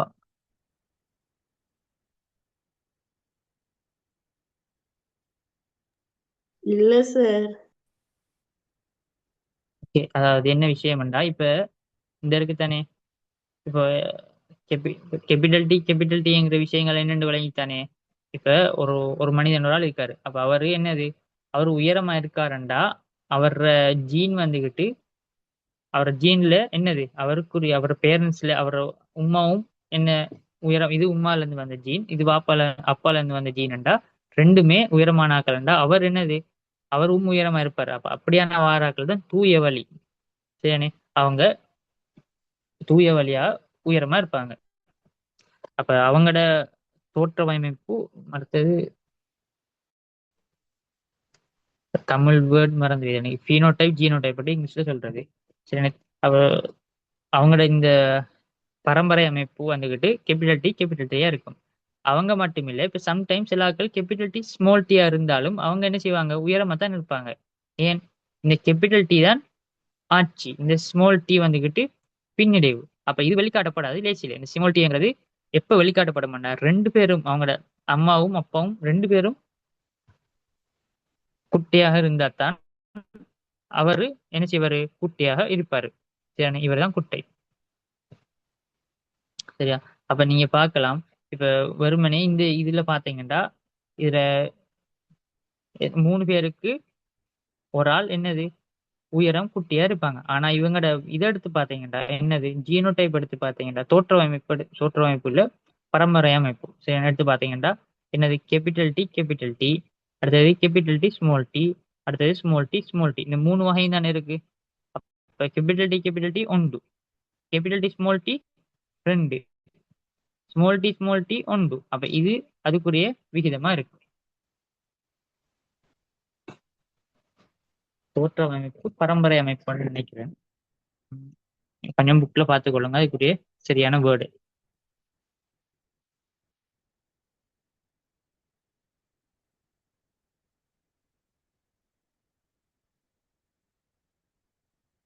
அடுத்தது, தரப்பட்ட மூலகங்களில் தாக்க வீதம் அதிகரிக்கும் வரிசையை சரியாக காட்டும் இடையே.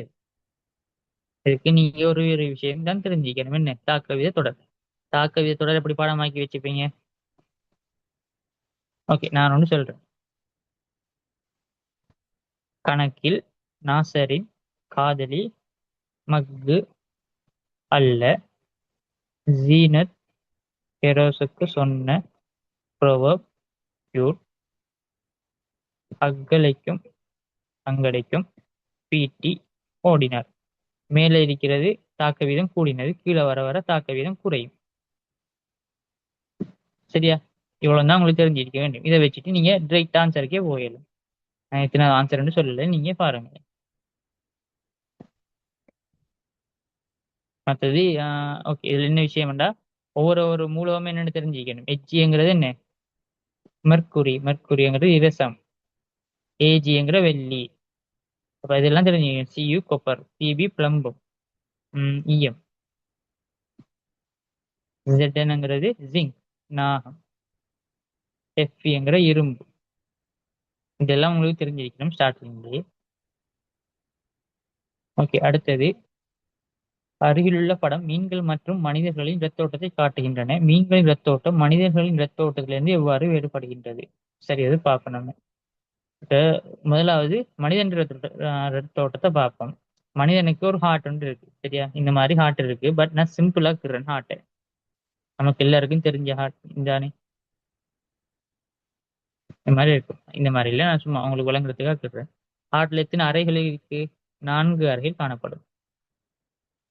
சரியா, இந்த மாதிரி 4 அறை. அப்ப உடம்புல இருக்கிற குருதி வந்துகிட்டு ஆகவும் முதலாக எதுக்குள்ள வந்து ஊற்றப்படும்? இது இடது பக்கம், லெஃப்ட் சைட். இது வலது பக்கம். சரியா, உங்களோட நீங்க இருக்கிறதுக்கு படி பார்க்க கூடாது, உங்களுக்கு எதிர் திசையில தான் பார்க்கணும். ஒன்று இடது, அடுத்தது வலது. இப்ப வந்து எதுக்குள்ள ஊற்றப்படுமாண்டா, இந்த இந்த சூனை இந்த அறைக்கு சொல்லுவோம் இதய வரை. என்னது? வலது இதய வரை. அப்ப இதுக்குள்ள வந்து பிளட் ஊத்தப்படும் ஃபர்ஸ்ட்டுக்கு. சரி, இங்க இருந்து அடுத்தது எங்க போகும்? சோனை அறைக்கு போகும். என்ன சொன்னீங்க? வலது சோனை அறை. வலது சோனை அறையில இருந்து எங்க போகுமாண்டா, நுரையீரலுக்கு போகும். சரிதானே? நுரையீரலுக்கு போய் அங்க என்ன செய்யும்? ஆக்சிஜனை பெறும். ஆக்சிஜனை பெறும். ஆக்சிஜனை பெற்று ஆக்சிஜன் நிறைந்த குருதி எதுக்குள்ள வரும்? இப்ப இந்த மாதிரி வந்து இடது இதய வரைக்கு வரும். சரி சரி, மேல இருக்கிறது தான் சோனை அறை, கீழே இருக்கிறது இதய வரை. என்ன?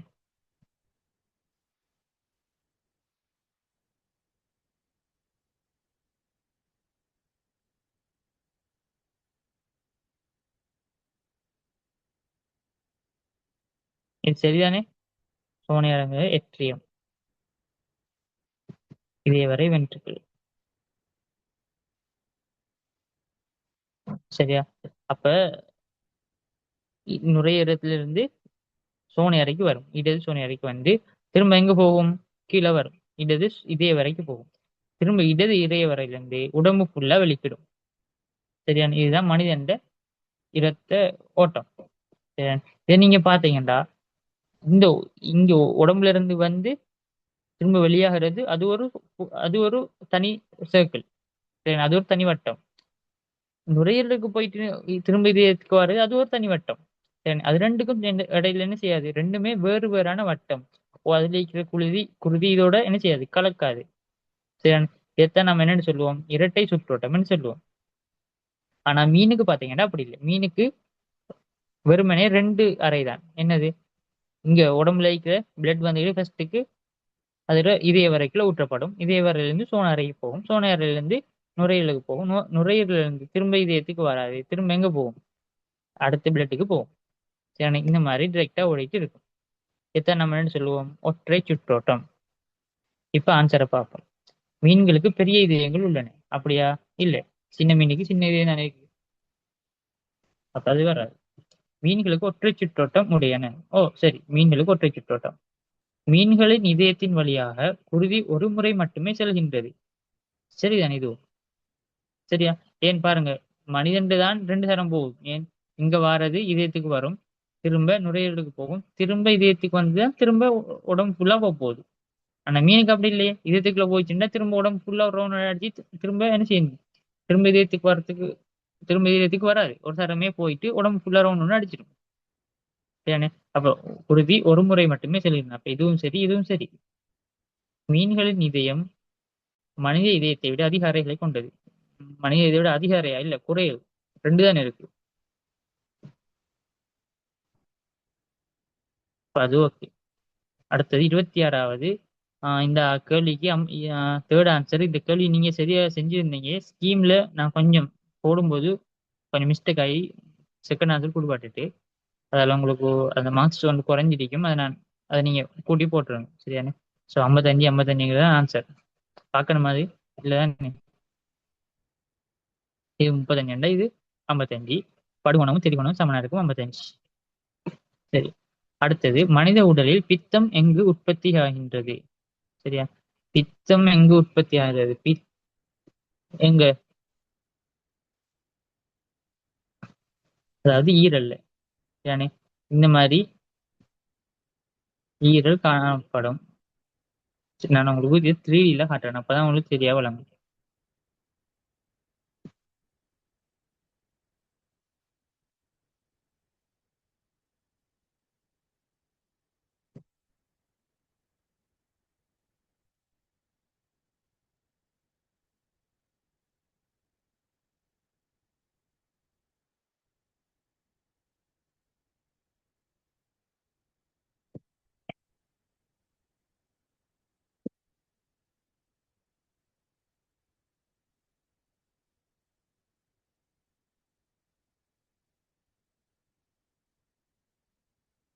சரி, ஸ்கிரீன் வழங்குது தானே உங்களுக்கு? ஆம் சார். சரி, இப்ப நீங்க சாப்பிடுற சாப்பாடு எங்க போகும்? வாய்க்குழியில போய் தொண்டையை தாண்டி களத்துக்குள்ளால வரும். சரிதானே? களத்துக்குள்ளால வரும்போது என்ன நடக்கும்? சுற்றுச்சுருங்கல் அசைவு நடக்கும். சுற்றுச்சுருங்கல் அசைவுங்கிறது என்ன? மாறி மாறி நடக்கின்ற சுருக்கமும் தளர்வும். சரியானே? அப்ப இங்க ஒரு போல போட்டீங்க, அதாவது சாப்பாடை போட்டீங்கன்னா என்ன உணவு திரளையாக மாற்றம் அடைந்து களத்துக்குள்ளால இந்த மாதிரி வந்து வந்து எது வந்து சேரும்? இரைப்பையும் முதலாவது வந்து சேரும். சரியானே? இரைப்பைக்குள்ள என்ன நடக்கும்? கொஞ்சம் சேமிக்கப்பட்டு திரும்ப எதுக்குள்ள கடத்தப்படும்? சிறுகுடலுக்குள்ள கடத்தப்படும். சரியானே? சிறுகுடல்ல கடத்தப்பட போகுது. இப்ப நான் இந்த ஈரல்ல ஒரு துண்டையும் ரெண்டாவது ஓகே ஈரல்ல இந்த பெருங்குடல் ஒரு சின்ன துண்டை நான் அகற்றி இருக்கேன். ஏன்டா சிறுகுடல் எனக்கு விளங்குது இல்லைங்கிறதால. சரியா? இப்ப சிறுகுடல் இந்த இருக்கு. இப்ப சேமிக்கப்பட்ட எங்க இரைப்பை இது. சரி, அதுக்கப்புறம் கடத்தப்படுறதுங்க இங்க சிறுகுடல்ல தான் என்ன செய்யும்? அநேகமான அகத்துறிஞ்சல் நடக்கும். அப்ப அகத்துறிஞ்சலுக்கு தேவையான நொதியங்கள் எல்லாம் என்ன செய்யணும்? இந்த சிறுகுடல்ல என்ன செய்யணும்? வந்து சேரணும். அப்படி சேர்றதுக்கு இருக்கிற கால்வாய் தான் இந்த காணப்படுற ஒரு ஒரு கால்வாய். விளங்குதா? இந்த பாருங்க ஒரு சின்ன ஒரு டக்ட் ஒன்று போகுது, கான் மாதிரி உண்டு.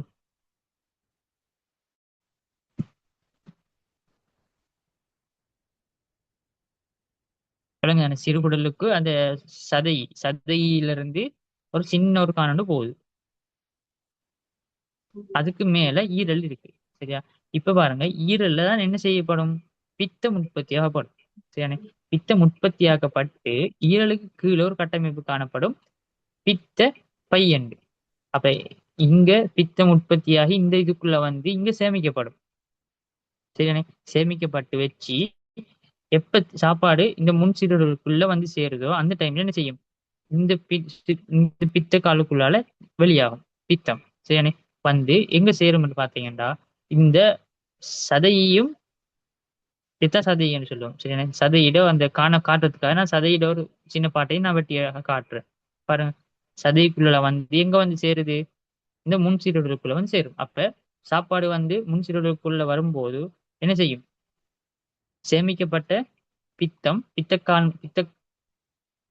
கொஞ்சம் வெயிட் பண்ணுங்க.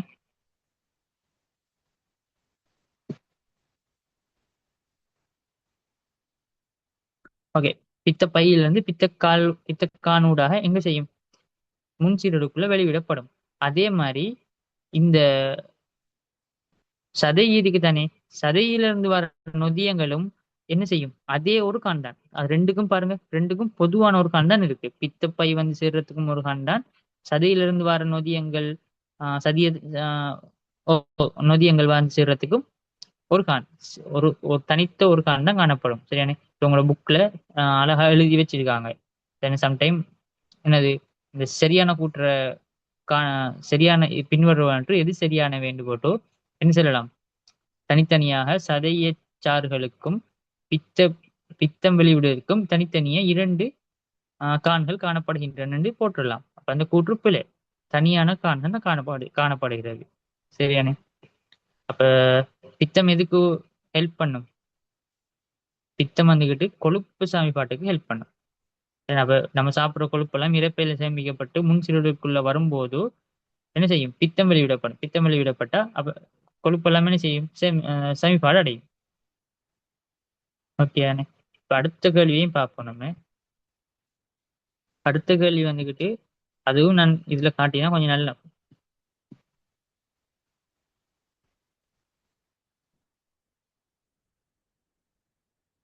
அப்ப இதுக்கு என்ன ஆன்சர்? ஈரல். அதாவது இன்சுலின் ஹோமோனை சுரக்கும் சதையி கலங்களின் பெயர்களை குறிப்பிடுன்னு கேட்காங்க. சரியானே?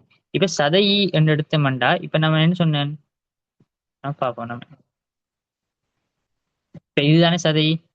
இந்த சதையி இந்த இந்த காணுக்குள்ளால என்ன செய்யும்? இது பித்தம் வரகான், இதுதான் சதைக்குரிய கான். சரியானே? இதுக்குள்ள என்ன செய்யும்? நொதியங்களை சுரந்து விடும். நொதியங்களை சுரந்து விட்டா பித்தத்தோட சேர்ந்து சிறுகுடலுக்குள்ள போகும். சரியானே? இதை தாண்டி சதையை இன்னும் ஒரு வேலையும் செய்யும். அதுதான் ஹோமோனை சுரக்கிறது. சரியா? ஹோமோனை சுரந்து அவர் இந்த காணுக்குள்ளால விட மாட்டாரு. ஹோமோனை சுரந்து அவர் காணுக்குள்ளேயே விடுறல, அவர் டிரெக்ட் எதுக்குள்ள விட்டுருவாரண்டா? ரத்தத்துக்குள்ள குருதிக்குள்ள விட்டுருவாரு. சரியானே? அதை நம்ம பார்ப்போம் இந்த மாதிரி.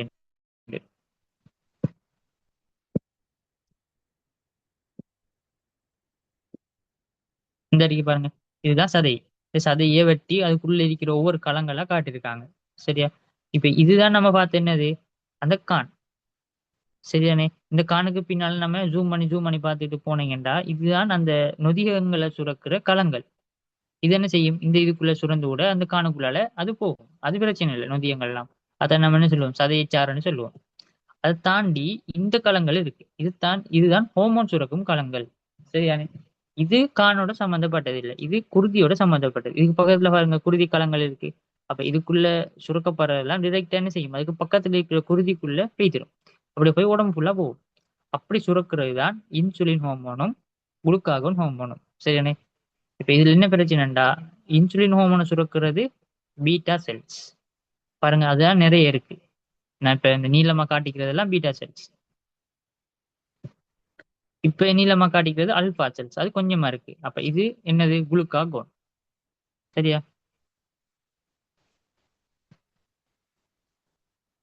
குளுக்காகோன். அடுத்தது இன்சுலின். இன்சுலின் எப்போ தேவை நம்ம உடம்புல, குளுக்கோஸ் வந்து கூடிச்செண்டா என்ன செய்யணும், இன்சுலின் வரணும். இன்சுலின் வந்து என்ன செய்ய போகுது, குளுக்கோஸை குறைக்கணும். குளுக்காகோன் எப்ப வரணும், குளுக்கோஸ் நம்முடைய எப்ப உடம்புல குறையுதோ அப்ப வரணும் குளுக்காகோன். சரியானே? அதுல பேர்ல இருக்கு பாருங்க, குளுக்கா கோன். கோனண்டா போற. குளுக்கோஸ் போற டைம்ல, அதாவது உடம்புல இல்லாம போல குளுக்காகோன் வரணும். இன்சுலின் குளுக்கோஸ் நிரம்பிக்குள்ள வரணும். இப்ப நமக்கு தெரியும் இந்த நீரிழிவு, அதாவது டயபெட்டிஸ் பேஷண்ட், இப்ப உங்களுக்கு தெரிஞ்சாங்க என்ன சுகர் பேஷண்ட் இருப்பாங்க. அவங்களுக்கு எல்லாம் என்ன பிரச்சனை, இந்த இன்சுலின் ஹோமோன் சுரக்குறல்ல. அப்ப சுரக்காட்டி என்ன செய்யும், நல்லா கூட்டிகிட்டு போற குளுக்கோஸ் உடம்புல கூட்டிகிட்டு போற டைம்ல இன்சுலின் வரலாட்டி என்ன செய்யாது, உடம்புல குளுக்கோஸ் குறையாது. இன்னும் இன்னும் என்ன செய்யும், குளுக்கோஸ் கூட்டிட்டு போகும். குளுக்கோஸ் கூட்டிட்டு போனா அது பிரச்சனை உடம்புல. என்னது, நம்முடைய குருதி கலங்கள், குருதி கலன்கள் எல்லாம் என்ன செய்யும், உடைய பார்க்கும், வெடிய பார்க்கும். அந்த பிரச்சனை எல்லாம் இருக்கு. ஓகே, அப்ப அந்த ரெண்டு கொஸ்டினும் உங்களுக்கு விளங்கியிருக்கும். சரி, அப்ப சதை கலங்கள் இன்சுலின் ஹோமோனை சுரக்கிறது பீட்டா கலங்கள். ஆல்பா கலங்கள் எதை சுரக்கும், குளுக்காகோன்.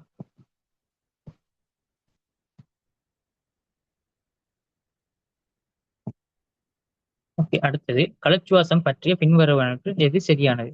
கலச்சுவாசம் என்ற உடனே உங்களுக்கு ஒன்று ஒரு விஷயம் தான் ஞாபகம் பண்ணணும். என்னது, C6H12O6. இது என்ன, ஒரு குளுக்கோஸ் மூலக்கூறு. குளுக்கோஸ் மூலக்கூறை எரிக்கிறது, ஓட்டுல போட்டு எரிச்சு என்ன எடுக்கிற, CO2 + H2O. இதெல்லாம் பை ப்ராடக்ட். அதாவது மெயினான இது இல்லை. நம்ம ஏன் கலச்சுவாசம் செய்யறோம், மெயினானது சக்தி, ATP. இதுக்குதான் நம்ம கலச்சுவாசம். இதுதான் இந்த ஒரு விஷயம் உங்களுக்கு கலச்சுவாசம் என்று சொன்ன உடனே உங்களுக்கு இது ஞாபகம் பண்ணும். இப்ப நம்ம ஆன்சரை பார்ப்போம். ஏடிபி உற்பத்தி நிகழ்கிறது, அதுக்குத்தான் நம்ம கலச்சுவாசமே நடத்துறோம். சரிண்ணே? அடுத்தது என்ன, குருதி மற்றும் இளைய கலங்களுக்கு இடையே வாயு பரிமாற்றம் நடக்கிறது. அடுத்தது குருதி மற்றும் குருதி மைத்துளை குழாய்களுக்கிடையே வாயு பரிமாற்றம் நடக்கின்றது. அது குருதி மைத்துளை குழாய்களுக்கும் வளிமண்டலத்துக்கும் இடையில் வாயு பரிமாற்றம் நடக்குது. இதெல்லாம் ஒவ்வொரு நம்ம சுவாசிக்கும் தானே, காற்றை உள்ளுக்கு எடுத்து வெளியே விடுற அந்த சுவாச பொறிமுறையிலுக்குரிய ஒவ்வொரு ஸ்டெப்ஸ் தான் சொல்றாங்க. ஆனா கலச்சுவாசம்ங்கிறது அதா இல்ல. கலச்சுவாசம்ங்கிறது அது ஒரு இரசாயன தாக்கம். என்ன, குளுக்கோஸை பத்த வச்சு நமக்கு தேவையான சக்தியை எடுக்கிறது. ஓட்டுவோட தாக்கம் முறை என்ன, என்ன தாக்கம், தகன தாக்கம். சரியா? Okay. அடுத்தது 30வது. இந்த கேள்வியில ஒரு குழப்பம் இருக்கு. அதாவது சரியான விட ஒன்று இல்லை. செஞ்சீங்களா, அதுக்கு ஆன்சர் வந்துச்சா 30வதுக்கு?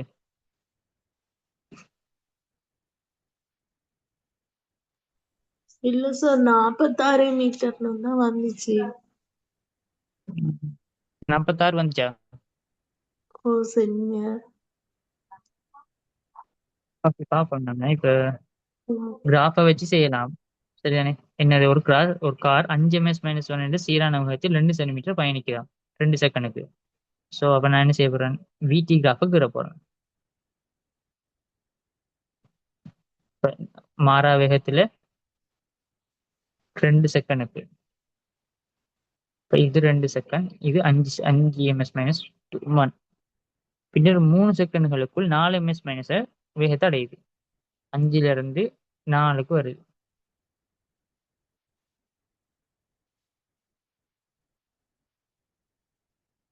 இப்ப இது எவ்வளவு, இவ்வளவு 3 செகண்ட். ஸோ அப்ப இந்த டைம் வந்துட்டு 5. இவ்வளவு 3 செகண்ட். ஓகே, எப்படி செஞ்சீங்க? இந்த மாதிரி டேட்டா எடுத்தா செஞ்சீங்க? ஓம் சார், ஆனா எனக்கு இந்த விடையில ஒரு டவுட் வந்து. ஓகே, இப்ப நமக்கு இது பயணித்த தூரம் தேவைண்டா என்ன செய்யணும்? நம்ம டிரெக்டா இதுல விடி கிராஃப்ல எஸ் அச்சுடன் ஆக்கும் பரப்பு எதை தரும்? பயணித்த தூரத்தை தரும். சரிதானே? அப்ப நம்ம என்ன செய்யணும்? இந்த பரப்பை இவ்வளத்தையும் காணணும் நம்ம. சரிதானே? அதுக்கு முதல்ல இந்த படத்தை இன்னும் கொஞ்சம் தெளிவாக்குற மட்டும் தான் நமக்கு என்ன இதுங்கிறது விளங்கும். ஸோ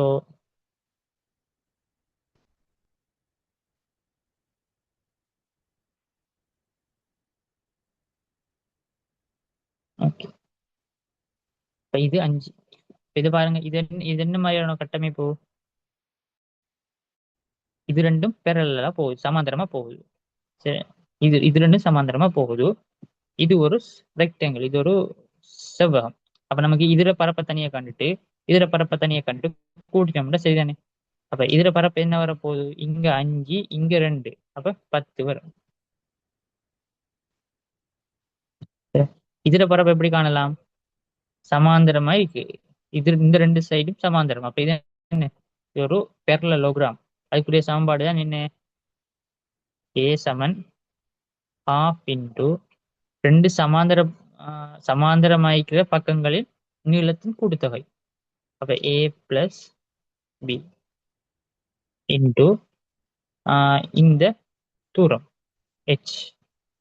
இப்ப என்ன போடலாம்? ½ இன்டு ஏ பிளஸ் பி என்று சொல்றது இந்த 5, இந்த 4. அப்ப 5 4 9 தர ஹைட் வந்துட்டு இது எத்தனை? 3.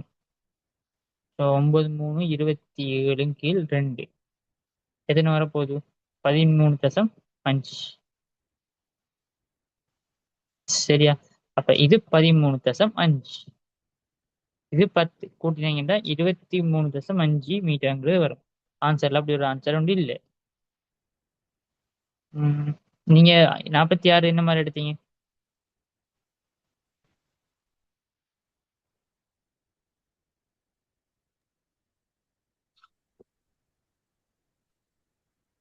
ஓகே, இப்ப இப்படி கண்டத்துல ஏதாவது டவுட் இருக்கா? இல்லையே. இல்ல சார். விடி கிராஃப்ல எக்ஸ் அச்சுடன் ஆக்கும் பரப்பு தூரத்தை தரும். இதுதான் கீ பாயிண்ட் இந்த கேள்விக்குரிய. இப்போ கிராஃபை கேட்டு போட்டீங்கன்னா சரி. அடுத்தது, ரயில் தண்டவாளங்களுக்கு இடையில் இடைவெளி இருப்பது ஏன் என்பதை பின்வருவனவற்றில் எவ்விடை சிறப்பாக விளக்குகின்றது. ஓகே, அதாவது இப்ப ட்ரெயின் ஒன்று இருக்கு. சரி, ட்ரெயின் ரோட். சரியானே? அதுல ஒரு சின்ன சின்ன கெப் கொண்டு வச்சுட்டான் அந்த ட்ரெயின் ரோட் எல்லாம் போட்டிருப்பாங்க. ஏன்னு சொன்னா, இப்ப நீங்க இப்படி இல்லாம டிரெக்டா இந்த மாதிரியே போட்டிருக்கேன்னு வைங்கள, இப்படி போட்டிருந்துச்சுன்னா வெயில் காலங்கள்ல என்ன செய்யும்னா இது விரியும். இந்த ரயில் கம்பிகள் என்ன செய்ய போகுது? ரயில் ரோட்ல இருக்கிற கம்பிகள் விரிய பார்க்கும். அப்ப இந்த மாதிரி ஒரே ஒரே நீளத்துல இந்த மாதிரி போட்டிருந்தீங்கன்னா என்ன செய்ய போகுது? இது விரியறதுக்கு இடம் காணாது. சரியா? அப்ப என்ன செய்யும்? வளைய பார்க்கும் இது. சரியா? இந்த மாதிரி வளைய பார்க்கும். ஆனா இதுல அப்படி இல்லை. இது என்ன? இதுல இடம் இருக்கு. அப்ப என்ன செய்யும்? இங்க இருக்கிறது இவ்வளவுக்கு கொஞ்சம் முன்னுக்காகலாம், இவ்வளவு கொஞ்சம் விரிஞ்ச இடம் கொடுக்கும், இது கொஞ்சம் விரிஞ்ச இடம் கொடுக்கும். சரியானே? திரும்ப அந்த சூடு காலம் போனதுக்கு பிறகு திரும்ப என்ன செய்யும்? திரும்ப பழைய நிலைமைக்கு வந்துடும். சரியானே? சாதாரணமா இரவுலையும் பகலையும் இந்த மாதிரி மாறி மாறி நடக்கும். அதுக்குதான் இந்த மாதிரி கடவுளை வச்சு போட்டிருக்காங்க. வெப்பமான நாட்களில் தண்டவாளங்களுக்கு இடையில் விரிவாக்கத்தை அனுமதித்தல். ஆன்சர். அடுத்தது, அருகில் காட்டப்பட்ட படத்தின் ஏ இதர பேர் என்ன? இது நமக்கு டைரக்டா தியரி தான். என்னது? இது நம்மளோட வீட்டுக்கு உள்ளுக்கு இருக்கிற ட்ரிப் ஸ்விட்ச் தான் இது. சரியா? ட்ரிப் ஸ்விட்ச்ல என்ன பயன்? பயன் என்ன? ஒரு பயன் சும்மா ஒரு என்னது? இப்ப ஒரு பிளக் ஒன்று இருக்கு. அந்த பிளக்ல ஒரு சார்ஜரை மாட்டும் போது ஒரு ஆளுக்கு சொக் கொண்டு அடிச்சிட்டு, அப்ப சொக் கொண்டு அடிச்சு அந்த டக்குன்னு அவங்க என்ன செய்வாங்க? அவங்க கை எடுக்கிறதுக்கு முதல் என்ன செய்யும், வீட்டுல ட்ரிப் சுவிட்ச் விழுந்துரும். கரண்ட் அடிச்சு நமக்கு வந்து கரண்ட்ல இருந்து கை எடுக்கிறதுக்கு முதலே கரண்ட் என்ன செய்யும், வீட்டுல இருக்கிற கரண்ட் ஆஃப் ஆயிடும். சரிதானே? அப்ப என்னது, மனிதனுக்கு பாதுகாப்பு தரும் ஷொக் அடிக்கிறதுல இருந்து. சரிதானே? அப்ப இந்த ஆர்சிசிபியோட ஒரு பயன்பாடு தான் ரெஸ்கியூ. ரெஸ்கியூங்கிற அந்த ஆபத்துல ஒரு ஒரு பீச்சுக்கு குளிக்க போனீங்கடா, கொஞ்சம் பேர் இருப்பாங்க உடுப்பெல்லாம் போட்டுக்கிட்டு டக்குன்னு வந்து கடல்ல தாண்டமாண்டா காப்பாத்துறதுக்கு. அவங்களுக்கு என்ன சொல்லுவாங்கன்னா ரெஸ்கியூ டீம்னு சொல்றாரு. அந்த மாதிரி உடனே காப்பாத்துற மனுஷனை காப்பாத்துறதுக்கு இருக்கிறதா இந்த இடர் ஆளி ஆர்சிசிபி. இந்த முதலாவது எழுத்தை வச்சு நீங்க பாடமாக்கலாம், ரெஸ்கியூ, மனிதனுக்கு பாதுகாப்புங்கிறது. சரியானே? இதே இது எம்சிபி என்றா இது மனிதனுக்கு பாதுகாப்பு தராது. இப்ப ஒரு புதிய ஒரு ஒரு வாஷிங் மிஷின் ஒன்று வாங்கிட்டு வரீங்க நீங்க, சரிதானே? வாங்கிட்டு வந்து அதுல இப்ப என்ன அமெரிக்கால இருந்து வாங்கிட்டு வரீங்க. அங்க கரண்ட் வோல்டேஜ் எல்லாம் என்ன வித்தியாசம். அதை எடுத்து வந்து உங்களோட பிளக்ல மாட்டினோன்னு போட்டீங்கன்னா என்ன செஞ்சிடும், சம்டைம்ஸ் வெடிச்சு போய்த்திரும். அதுல இருக்கிற சொக்கட்ஸ் எல்லாம் என்ன செய்யும், வெடிச்சு போய்த்திரும். அப்படி வெடிக்காம நடக்கணும்டா அந்த டைம்லயும் என்ன செய்யணும், கரண்ட் எல்லாம் ஆஃப் ஆகணும். அந்த டைம்ல நடக்கிறதுக்கு தான் என்னது, சிறு சுற்றுடைப்பான் இந்த எம்சிபி யூஸ் ஆகிற அதுக்கு தான். சரியான? அப்ப இது மெஷின்ஸை பாதுகாக்கிறது. மெஷின்ஸ், அடுத்தது உங்களோட வீட்டில் இருக்கிற சின்ன சின்ன அந்த மின் கருவிகள், அதுகெல்லாம் பாதுகாக்கிறதுக்கு எம்சிபி. அப்ப எம்சிபி மெஷின், அந்த மாதிரி வச்சு பாடமாக்கலாம். சரியானே? அப்ப இது ரெண்டு குறிமையுடைய வித்தியாசம் உங்களுக்கு தெரிஞ்சிருக்கேன், எம்சிபிக்கும் ஆர்சிசிபிக்கும். ஆர்சிசிபி தான் நம்ம வீட்டுக்குள்ள இருக்கிற சுவிட்ச், ட்ரிப் சுவிட்ச். அடுத்தது தரப்பட்டவற்றில் சரியான கூற்றியது. இது என்ன என்ன கன்செப்டை வச்சு கேட்குறாங்க, Fleming the left hand rule. சரியானே? எப்படி வரப்போகுது, பெருவிரல் விசையை தரும், ஆட்காட்டி விரல் மேக்னெட்டிக் ஃபீல்ட தரும், அடுத்தது சுட்டு விரல் நடு விரல் அது தரப்போகுது, கரண்ட தரும். ஸோ வச்சு பாருங்க, நீங்க இந்த கம்பிக்கு வச்சு பாருங்க, இந்த கம்பிக்கு வச்சு பார்க்கணும் எப்படி நோர்த்ல இருந்து சவுத்துக்கு போகும். ஸோ இந்த மாதிரி டிரெக்ஷன்ல உங்களோட ரெண்டாவது விரல், அதாவது ஆட்காட்டி விரல்ல என்னது, வலதுல இருந்து இடத்துக்கு வைங்க. சரியானே? வச்சாச்சு. இப்போ கரண்ட் எங்கெல்லாம் போகுது, கரண்ட் முன்னுக்கு நோக்கி வருது.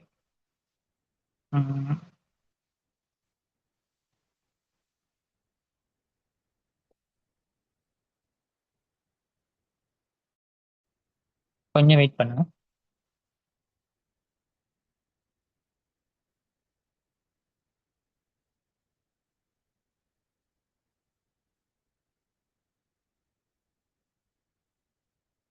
ஓகே.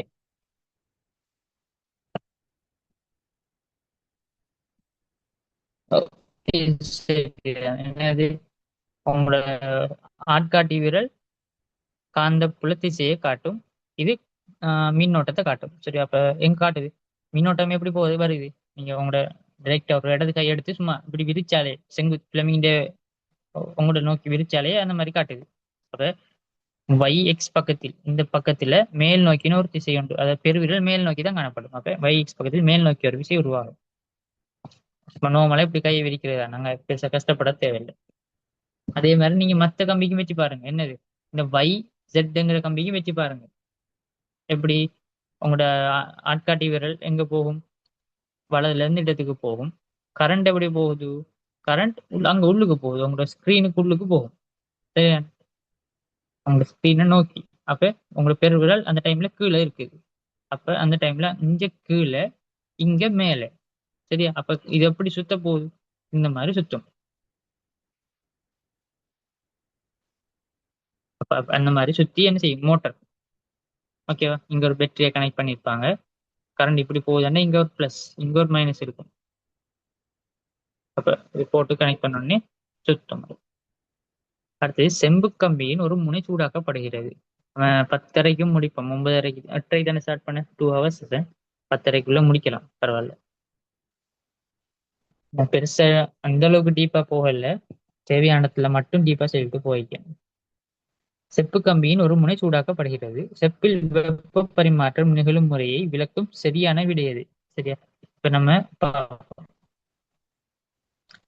இது ஒரு செப்பு கம்பி.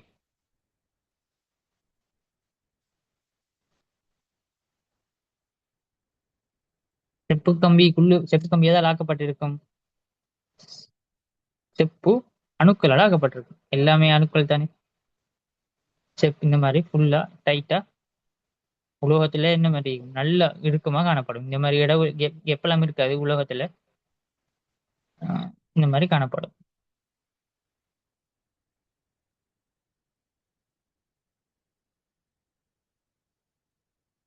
இது ஒவ்வொன்றும் ஒவ்வொரு அணுக்கள். சரியானே?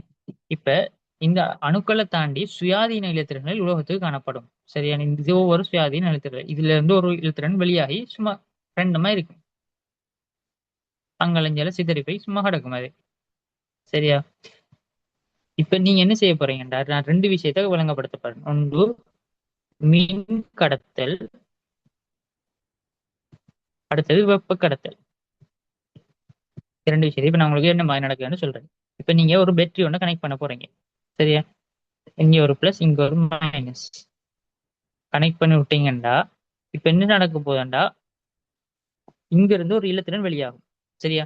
இங்க இருந்து வெளியாகி இங்க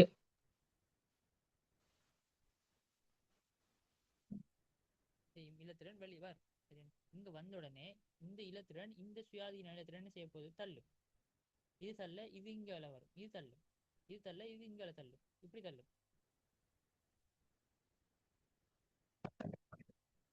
ஓகே, விளங்குதானே பேசுறது? இது இங்கல ஓ தள்ளும், இது இங்கல தள்ளி இந்த மாதிரி திரும்ப இங்க ஒரு இலத்திரன் வந்த உடனே இங்க இலத்திரன் என்ன செய்யும்? இந்த இருக்கிற இலத்திரன் இந்த கரண்ட்டுக்கு, இந்த கரண்ட் வயருக்கு வந்துடும். வந்து என்ன செய்யும்? கரண்ட் ஓடும். இங்க எத்தனை ஒரு இலத்திரம் வெளியாச்சுண்டா இங்க எத்தனை இலத்திரம் வரணும்? ஒரு இலத்திரம் வரணும். அப்பதான் கரண்ட் ஓடும். எத்தனை ஒரு பேட்டரிக்கு எத்தனை இலத்திரம் வெளியாகுதோ அதே இலத்திரம் வந்து சேரணும். அப்ப இப்படித்தான் என்ன செய்யணும்? இப்படித்தான் கரண்ட் ஓடுற. இதுதான் மின் கடத்தல். சரியானே? அதாவது இலத்திரன்கள் ஒரு ஒரு ஒழுங்குபடுத்தப்பட்ட திசையில பாயணும். அப்பதான் கரண்ட் ஓடும். சரியா? எல்லா உலோகத்துக்கும் இதே கன்செப்ட் தான். கொப்பர் ரெண்டு மட்டும் இல்லை. இப்ப அலுமினியத்தை எடுத்தீங்கன்னாலும் அலுமினிய அணுக்கள் வைக்கும். அலுமினிய அணுக்கள் சுயாதீன திறன் வைக்கும். இந்த மாதிரி ஓடும். இப்ப வெப்ப கடத்தல் என்ன மாதிரி நடக்குதுன்னு பார்ப்போம் நம்ம. இப்ப வெப்ப கடத்தல்ங்க போல நீங்க என்ன செய்ய போறீங்கன்னா, ஒரு பக்கத்துல என்ன செய்யணும்? சூடாக்க போறீங்க. இந்த மாதிரி ஃபிளேம் ஒரு பக்கத்துல இதை போட்டு ஒரு பக்கத்துல சூடாக்குறீங்க. சூடாக்கினீங்கன்னா என்ன செய்யும்? வெப்பம்ங்கிறது ஒரு சக்தி தானே. அப்ப இந்த அணுக்களுக்கு ஒரு சக்தி ஒன்று கிடைக்கும். சக்தி ஒன்று கிடைச்சா அது சும்மா இருக்க பார்க்காது. என்ன செய்யும்? வைப்ரேட் ஆகும். இது அப்படியே வைப்ரேட் ஆகி பக்கத்துல இருக்கிறது என்ன செய்ய போகுது? வைப்ரேட் ஆகும். இது திரும்ப வைப்ரேட் ஆகும். இங்க இருந்து திரும்ப இது அதிரும், இது அதிரும். அப்படி ஒவ்வொன்றுமே என்ன செய்ய போகுது? எல்லாமே சேர்ந்து ஒரே டைம்ல அதிர்ந்துகிட்டு இருக்கும். இப்படி அதிர்றதால என்ன செய்ய போகுது? எல்லாமே அதிர்றதால அதான் ஒரு ஹீட்டா வெளியாகும். சரியானே? அந்த டைம்ல இந்த சுயாதீன எதிர்த்திறன்கள் இருக்கு தானே, அதுவும் கொஞ்சம் சக்தியை பெறும். இந்த ஹீட்ல இருந்து ஹீட் சக்தியை பெற்று என்ன செய்யும்? கரண்டோட போதும். கரண்டோடக்குள்ள என்னது? ஒரு ஒழுங்குபடுத்தப்பட்ட முறையில தானே இந்த இலத்திரன்கள் பாஞ்சிச்சு. ஆனா இந்த டைம்ல இப்ப என்ன நடக்க போதுன்னா, ஒழுங்குபடுத்தப்பட்ட சும்மா ரெண்டு பாயும். இது இங்க மேல போகும், இது கீழே வரும். சும்மா அங்கலஞ்செல்லாம் போயிட்டு போயிட்டு சும்மா அதுக்குள்ளேயே இருக்கும். பட் என்ன என்ன நடக்காது? சும்மா இருக்காது. அங்கலஞ்செல்லாம் ஓடிட்டு இருக்கும். சரி, இதுதான் ஹீட். அதாவது வெப்ப கடத்தல இதுதான் நடக்குது. சரி, வெப்ப கடத்தல மின் கடத்துக்குமான வித்தியாசம் உங்களுக்கு விளங்கிக்கணும். சரி, இப்ப கேள்வியை பார்ப்போம். சக்தி கூடிய செப்பு மூலக்கூறுகள். சக்தி கூடிய எது செப்பு மூலக்கூறுகள்? நீங்க எந்த சைட்ல ஹீட்டை கொடுக்குறீங்களோ அந்த சைட்ல ஸ்டார்டிங்ல என்ன சக்தி கூடவா இருக்கும்? சக்தி கூடிய செப்பு மூலக்கூறுகள் குளிர்ந்த முனையிலிருந்து சூடான முனைக்கு நகரும். அப்படியா? இதுதான் சூடான முனை, இது குளிர்ந்த முனை. குளிர்ந்த முனை என்ன? சூடாக்காத முனை. இப்ப இங்க இருந்துதான் என்ன செய்யும்? சக்தி பாயும். அப்ப அது போல முதலாவது செப்பு மூலக்கூறுகள் நகரும்ங்கிறதே போல அதிரும். பட் இந்த கேள்விக்கு நம்ம நகரம் எடுப்போம், பிரச்சனை இல்லை. அதாவது இங்க சக்தி கூட்டினதுல இருந்து கடைசியா என்ன செய்யுது? சக்தி இங்க பாயுது. சக்தி தான் அவங்க சொல்றாங்கன்னு எடுப்போம். அடுத்த ரெண்டாவது, சக்தி கூடிய செப்பு மூலக்கூறுகள் சூடான முறையிலிருந்து குளிர்ந்த முனைக்கு நகரும். இங்க இருந்து இங்க வர நகருது அப்படின்னு சொல்றாங்க. அப்ப அந்த கூற்று சரி. அது சக்தியற்ற இலத்திரன்கள் குளிர்ந்த முனையிலிருந்து சூடான முனைக்கு நகரும். சக்தியற்ற இலத்திரன்கள் நகராது. இந்த நம்ம கொடுக்குற சக்தியை இலத்திரன் பெற்று சக்தி உள்ள மூலக்கூறுகள் தான் என்ன செய்யும், ரெண்டமா அசையும். ஒரு முனையிலிருந்து இன்னொரு முனைக்கு நகரும் என்று சொல்றது போல என்னது, எதர்ச்சியாக அசையும் அது. நான்காவது விட சக்தி கூடிய சுயாதீன இலத்திரன்கள் சூடான முனையிலிருந்து குளிர்ந்த முனைக்கு நகரும். சுயாதீன இலத்திரன்கள் சூடான முனையிலிருந்து குளிர்ந்த முனைக்கு நகரும். ஓகே, இதுவும் நம்ம ஆன்சராக கொடுக்கலாம். உண்மையிலே சொல்லப்போனா இதைத்தான் நம்ம ஆன்சராக கொடுக்கலாம். ஏன், சக்தி செப்பு மூலக்கூறுகள் அசைய போற இல்லையே, அது அதிரும். சக்தி கூடிய சுயாதீன இலத்திரன்கள் சூடான முனையிலிருந்து குளிர்ந்த முனைக்கு நகரும் சரியில்லை தான். ஏன், அது ஒரு ரெண்டமா தான் அசையப்படும். இங்க இருந்து இங்கதான் அசையணும் இல்லை சுயாதீன இலத்திரன்கள். அது சும்மா இங்க போகும் இங்க போகும் இங்கதானே போகும். இதுக்கு 4 ஆன்சர்ல 4 கொடுக்கலாம் பிரச்சனை இல்லை. பெஸ்டான ஆன்சர் வந்துகிட்டு என்னது, சுயாதீனமாக அசையும். 35வது, ஒரு கப்பலில் இருந்து வரும் ஒளி மலையில் பட்டு தெரிக்கிறது. 4 செகண்ட்களுக்கு பின் கப்பலிடம் மாணவ எதிரொலியை கேட்கிறார். ஓகே, இப்ப கப்பல் ஒன்று இருக்கு, இங்க சிவரேடுக்கு ஒளி போகும் 320 ms-1. போற ஒளி பட்டு திரும்புறதுக்கு தான் 4 செகண்ட். இப்ப போறதுக்கு 2 செகண்ட். அந்த போற தூரத்தை கண்டமெண்டா அதுக்குள்ள வித்தியாசம் வரும்.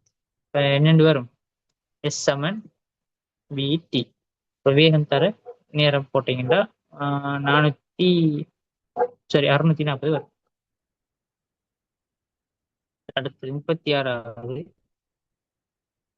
தவறான கூற்றை தேர்ந்தெடுக்கட்டாம். ஒரு அணுவில் நேரேற்றம் பெற்ற கருவும் அதை சூழ பெரிய வெற்றிடமும் ஒரு அணுவில் நேரேற்றம் பெற்ற கருவும் அதனை சூழ பெரிய வெற்றிடமும் உள்ளது. சரிதானே? ஒரு அட்டம்ல ஒரு புரோட்டானும் ஃபுல்லா வெற்றிடமும், அந்த வெற்றிடத்துலதான் என்ன காணப்படும், இலத்திரன்கள் காணப்படும்.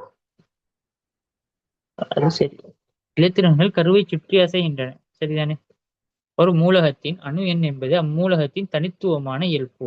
அது சரி. ஒரு மூலகத்துக்கு ஒரு அணுவெண் தான் இருக்கும், அது தனித்துவமான இயல்பு. ஒரு மூலகத்தின் திணிவெண் என்பது புரோட்டான்களின் இலத்திரன்களின் கூட்டுத்தொகை. அது போல புரோட்டான்களினதும் நியூட்ரான்களினதும் கூட்டுத்தொகை. சரியான.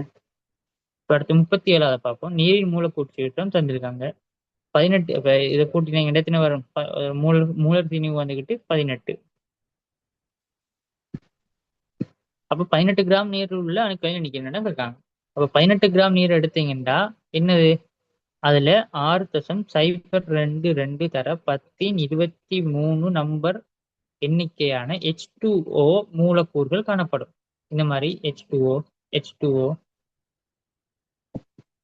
H2O H2O இப்படி இப்படி எத்தனை நம்பர் காணப்படும், 6.022 × 10⁻23 அவகாத்திர மாறிலி நம்பர் எண்ணிக்கையான 18 கிராம் நீர். அதாவது ஒரு கிட்டத்தட்ட ஒரு ஒரு மூடியில நீங்க தண்ணி எடுத்தீங்கன்னா அந்த மாதிரி காணப்படும். சரியானே?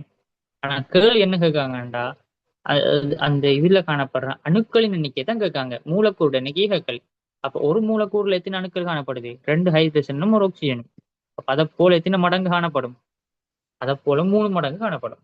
ஸோ அப்ப 3 × 6.022 × 10⁻23. சரியா? ஓகே, அடுத்தது 38வது.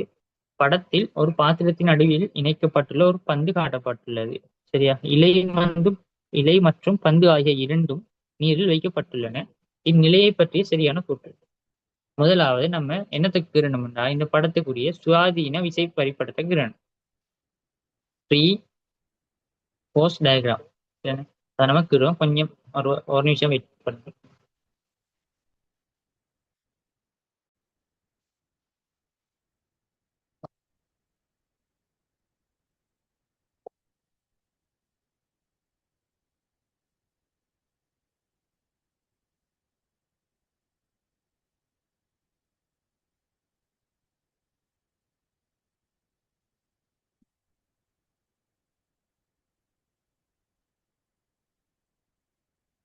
ஓகே, பாருங்க. இப்ப ஒரு பலூன் ஒன்று இருக்கு, அந்த பலூனுக்குள்ள என்ன இருக்கும், வலி இருக்கு. சரியானே? அப்ப வலிக்கு ஏதோ ஒரு திணிவு ஒன்று இருக்கு தானே. கொஞ்சம் வலியிட ஒரு பலூன்ட திணிவு என்னது, ஒரு கிராம் கணக்குல தான் இருக்கும், பட் அதுவும் ஒரு திணிவு தான். அப்ப அதுக்கு ஒரு நிறை இருக்கும். அப்ப நிறை காணப்படுது. இப்ப இந்த பலூன் வந்துட்டு எதுக்குள்ள இருக்கு, நீருக்குள்ளுக்கு இருக்கு. இது ஃபுல்லா நீர். அப்ப அந்த நீரால என்ன ஏற்படும், ஒரு மேலுதை கொண்டு ஏற்படும். மேலுதைப்பு மேல் நோக்கி காணப்படும். சரி, இந்த பலூன் எதால கட்டி வச்சிருக்காங்க? ஒரு நூலால கட்டி வச்சிருக்காங்க. அப்ப ஒரு நூலுக்கு எப்பவும் என்ன காணப்படும்? இழுவை காணப்படும். கட்டி வச்சிருந்தீங்க, அப்ப இழுவை காணப்படும். அப்ப கீழே இழுவை. இப்ப நான் வெயிட்ட அந்த இழுவையும் நிறையும் ஒரே கோட்ல போறதால நான் கீழே வழங்காதுங்கிறதால இந்த மாதிரி ரெண்டா கீழ் ட்ரோ பண்ணி காட்டியிருக்கேன். பட் நிறையும் இப்படி தான் போகும். நிறை இப்படி கீழே போகும். இழுவையும் அதே மாதிரி தான் போகும். சரிதானே? இப்ப 3 விசை நம்ம பெரியம். இதை தாண்டி வேற ஏதாவது விசை இருக்கு அதுக்கு? நிறையங்கிற எல்லாத்துக்கும் இருக்கிற விசை. திணிவு இருக்கிற எல்லாத்துக்கும் நிறை இருக்கு. அடுத்தது நீருக்குள்ள இருக்குங்கிறதால மேலுதைப்பு இதுக்கு வந்திருக்கு. இலையால கட்டி போட்டிருக்கோங்கிறதால இழுவை வந்திருக்கு. சரிதானே? இப்ப அடுத்து பார்ப்போம். பொருளின் மீது செயற்படும் மேலுதைப்பு அதன் நிறையை விட அதிகம்னு சொல்றாங்க. பார்ப்போம் நம்ம என்னண்டு. இப்ப இந்த பலூன் வந்துட்டு இப்படி கட்டி வச்சோம்டா மேலையும் போகாது, கீழையும் வராது பலூன். சரியா? கட்டி இல்லாட்டி என்ன செய்யும்? கட்டி இல்லாட்டி டைரக்டா என்ன செய்யும்? மேலே போயிடும். ஆனா கட்டி வச்சுக்கிறதால என்ன செய்யாது? அது மேலேயும் போகாது, கீழையும் போகாது. அப்ப அது ஒரு சமநிலையில் இருக்கு. சமநிலையில் இருக்குண்டா மேல் நோக்கின விசையும் கீழ் நோக்கின விசையும் சமனா இருக்கணும். மேல் நோக்கின விசை என்ன இருக்கு நமக்கு? மேலுதைப்பு. மேல் நோக்கி மேலுதைப்பு இருக்கு. கீழ் நோக்கி என்ன இருக்கு? இழுவை இருக்கு. அதோட சேர்த்து நிறையும் இருக்கு. சரியா? அப்ப நம்ம என்ன சொல்லலாமாண்டா, மேல் நோக்கின மேலுதைப்பு சமன் இழுவை சக நிறை. சரியா? இப்ப என்ன சொல்றாங்க கூற்று? பொருளின் மீது செயற்படும் மேலுதைப்பு இது அதன் நிறையை விட அதிகம்னு சொல்றாங்க. நிறையை விட அதிகம் தானே? ஏன் இப்ப நான் உதாரணத்துக்கு சொல்றேனே, இது ஒரு 50 சமன் இழுவை வந்துட்டு 30 சக நிறை 20. அப்ப அப்பதானே இப்ப இதை விட கூடவா இருக்கு. இதோட கூட்டி தான் இந்த மேலுதைப்பு வரும். சரிதானே? அப்ப முதலாவது கூற்று சரி. பொருளின் மீது செயல்படும் மேலுதைப்பு அதன் நிறைக்கு சமனாகும். பொருளின் மீது செயல்படும் மேலுதைப்பு அதன் நிறைக்கு சமனா? இங்க மேலுதைப்பு நிறைக்கு சமனா இருந்துச்சுன்னா இழுவனையா இருந்துடும், பூச்சியமா இருந்துடும். பூச்சியமா இருந்துச்சுன்னா அது கட்டி இல்லாட்டி என்ன செய்யுது? கட்டி இல்லாட்டி அதே மாதிரி இருக்குமா? இல்லையே. சொல்லணும், இழுவை ஒன்று இருக்கு. அதாலதான் நம்ம என்ன செஞ்சிக்கும்? கட்டி போட்டதாலதான் அது அசையாம இருக்கு. அப்படி என்றால் இழுவை ஒன்று இருக்கு, பூச்சியமாகிறதுக்கு வாய்ப்பு இல்லை. அடுத்தது 3 விசைகளின் கீழ் ஒரு பொருளின் சமநிலைக்கு இது ஒரு எடுத்துக்காட்டு ஆகும். 3 விஷயங்களின் கீழ் ஒரு பொருள் சமநிலையாக இருக்கணும் என்றால் அதுக்கு என்னென்ன அதுக்கு என்னென்ன நிபந்தனைகள் சொல்லலுமா?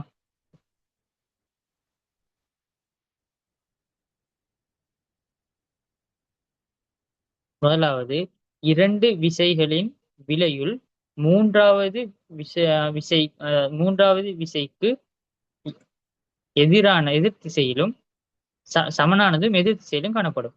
உதாரணத்துக்கு இந்த மாதிரி ஒரு பாயிண்ட்ல இஞ்சாலையும் இழுத்தீங்கன்னா மூணாவது எப்படி காணப்படும்? இதுல இழுவைக்கு எதிர் திசையில காணப்படணும். இது ரெண்டுக்கும் பெரிய விளைவுகளுக்கு சமனா காணப்படணும். சரிதானே? அடுத்தது 3 விசையனும் ஒரு தளத்துல காணப்படணும். மூணாவது ஒரு புள்ளியில மீட் பண்ணணும். ஸோ இது பாத்தீங்கன்னா இதுக்கு ஓகே தான். இது 3க்கும் தொழிற்படும். ஏன் இப்ப இந்த 2க்கும் விலையுள் தான் இது. அப்ப முதலாவது கண்டிஷன்ஸ் ஓகே. ரெண்டாவது 3ம் ஒரே தளத்துல காணப்படணும், அதுவும் சரி. மூன்றாவது ஒரே புள்ளியில காணப்படணுங்கிறது. ஒரே புள்ளியில மீட் பண்ணப்படும். ஏன் மேலுதைப்புங்கிறது பலூனோட சென்டர்ல தாக்கும். சரியா?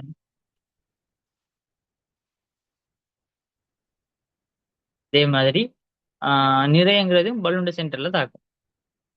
இழுவையும் நீங்க எங்க கட்டி போட்டிருக்கீங்களோ அந்த சென்டர்ல தாக்கும். அப்போ ஒரே புள்ளியில தாக்கும்ன்றதால அது சரி.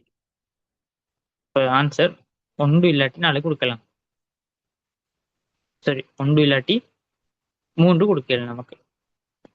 அடுத்தது 39வது, இளையங்களும் அவற்றிருந்த செயற்பாடுன்னு கேட்காங்க. மேலணி இணையத்துக்குரிய தொழில்கள் தான் என்ன?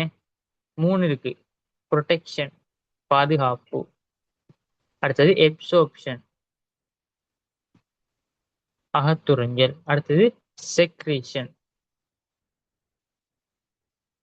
சுரத்தல். இந்த மூணு தான் பிரதானமா தொழில். நீங்க எப்படி பாடமாக்கலாமாண்டா, PAS என்று பாடமாக்கலாம், பாஸ். சரிதானே? அப்ப பார்ப்போம். சரியான தொடர்பை காட்டும் விடை ஏக்கு H, மேல் நீளத்துக்கு கடத்தல்.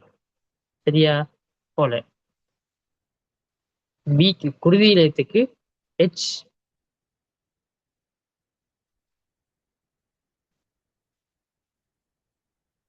ஓகே, நான் பார்ப்போம் என்னது. நான் என்ன சொல்லிட்டு இருந்தேன்டா, மேலலை இணையத்துக்கு 3 தொழில்கள் இருக்கு. சரியானே? மேலலை இணையத்துக்கு 3 தொழில். அது மூணும் எப்படி பாடமாக்கலாம்டா, ப்ரொடெக்ஷன், அடுத்தது எப்சோப்ஷன், அடுத்தது செக்ரீஷன். ப்ரொடெக்ஷனுங்கிற என்ன, பாதுகாப்பு.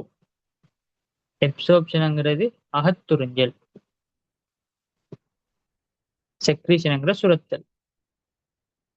அதாவது இப்ப நீங்க மேலல் நிலையம்ங்கிறது என்னது, உங்களோட வெளிப்புறமா தோல் காணப்படுதானே, அது ஒரு மேலணி நிலையம். ஏன், உங்களோட மேல அணிட்டு காணப்படும், அதால மேலணி நிலையம். அந்த மேலணி நிலையத்துல ஒவ்வொரு தொழிற்பாடும் என்னது, பாதுகாப்பு. என்னத்துல இருந்து பாதுகாப்பு, உங்களோட தோல் இல்லாட்டி என்ன செய்யும், மைக்ரோ ஆர்கானிசம், அதாவது கிருமி எல்லாம் உங்களோட உடம்புக்குள்ள போயிடும். சரி, அப்ப அதுல இருந்து பாதுகாப்பு. எப்சோப்ஷன், எப்சோப்ஷன்ங்கிறது என்ன, இப்ப உங்களோட குடல் இருக்கு தானே, குடல் குடல் என்ன செய்யும், அகத்துறிஞ்சும், போஷணை பொருட்கள் அகத்துறிஞ்சும். இப்பதான் நம்ம பார்த்தோம், என்னத்த அகத்துறிஞ்சும், இரும்பு அகத்துறிஞ்சும். அடுத்தது விட்டமின் பி அகத்துறிஞ்சும். விட்டமின் பி அகத்துறிஞ்சதுக்கு என்ன தேவை, கல்சியம் தேவைன்றெல்லாம் பார்த்தோம் நம்ம.